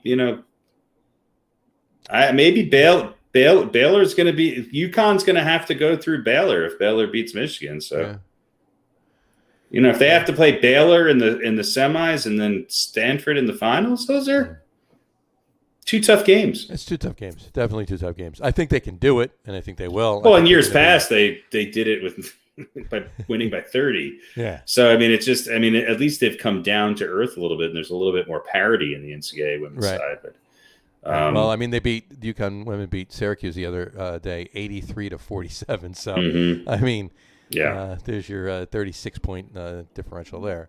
But I think it's Oregon's to lose, but UConn's to lose. Hey, we'll see what happens with that as Maryland just spanked Alabama. Was that yesterday or the day before? 100-64. Yeah. That's a pretty brutal beatdown. That's a brutal beatdown. But anyway, all right. Well, we will see. Alrighty, we got some cricket to talk about. We got some little cricket to talk about. We got some other stuff. Now we'll talk more about the NFL contracts, TV contracts next week, and we'll see where our Final Fours are at with everything. And and don't forget Friday night we'll have Mets Corner and Yankees Corner too. Now it'll be two different podcasts; they won't be at the same time. Please let me know what time. I will. We'll let you know what time. We'll post it up tomorrow, and you can look forward to them on Friday. Lots of good Mets information and Yankees information on each of those. Let me ask you guys one question. Go for it. A prediction. By the time the show ends next week, will Lindor and/or Conforto be signed? I say yes. Okay. One or the other, not both. One or the other, not both. If it's one or the other, I say Lindor, not Conforto. But I have a strange feeling Cohen's going to want to get both of them done before the season starts. Just my guess. I think if it's one or the other, it'll be Conforto. Really? But I'm going to say neither one of them is signed by opening day. You're going to say, or at least not by the you time say neither. Pat says one or the other. Here's the craziest NBA stat of the day, and I'll leave you guys on this. Okay. Kyle Lowry scored 8 points tonight in a Raptors win over the Nuggets. His plus minus, plus 42. That's pretty good. He scored 8 points, took 5 shots, had 9 assists, and was plus 42. That's pretty good. That's pretty. That's more than his age. That's a crazy stat of the day. Crazy stat of the day. Yeah. When you're 36 and you're plus more than your age, that's pretty darn good. He's 32. He's 32. Yeah, he's plus 10 on his age. Come on. Yeah, so, that's pretty darn good. Anyway, oh, you know what we forgot to mention? The Bills just, I think, increased their chances of maybe at least getting back to, if not winning a Super Bowl next year, signing Trubisky as a backup. Trubisky's backing up Josh Allen. Yeah, absolutely. So he might get to play, maybe not, but he. I hope not. Will Fuller went to the Dolphins. Trubisky went to the Bills, and of course we know Carson Wentz is on the Colts. So hey, there's talks of Sam Darnold coming to the Broncos. Hey, there you go. We shall. He'll be good. He'll be good for you. He'll be good. I think Bradford would be better. Sam Bradford. Sam Bradford. Yeah. Sam Bradford. All right. All right. We'll wrap the show up for today on that note. We want to thank everyone for watching, and those of you listening to the audio podcast, thanks for listening. Don't forget to visit our website. www.loggerroom.com. That's LEGERROOM.com. And please remember, like us and follow us on all of our social media, Facebook, Twitter, Instagram, and our YouTube channel. All of them are at The Logger Room. Remember, we go live with the video podcast on both Facebook and YouTube every Wednesday night at 7:30. And for those of you that want to just listen to the audio podcast, you can do so on Apple Podcasts, Spotify, TuneIn, and Stitcher. And if you haven't done so already, please subscribe to one or more of those feeds, and you'll never miss a show. Again, thanks for following along with us. Have a wonderful rest of your week. Have a wonderful weekend.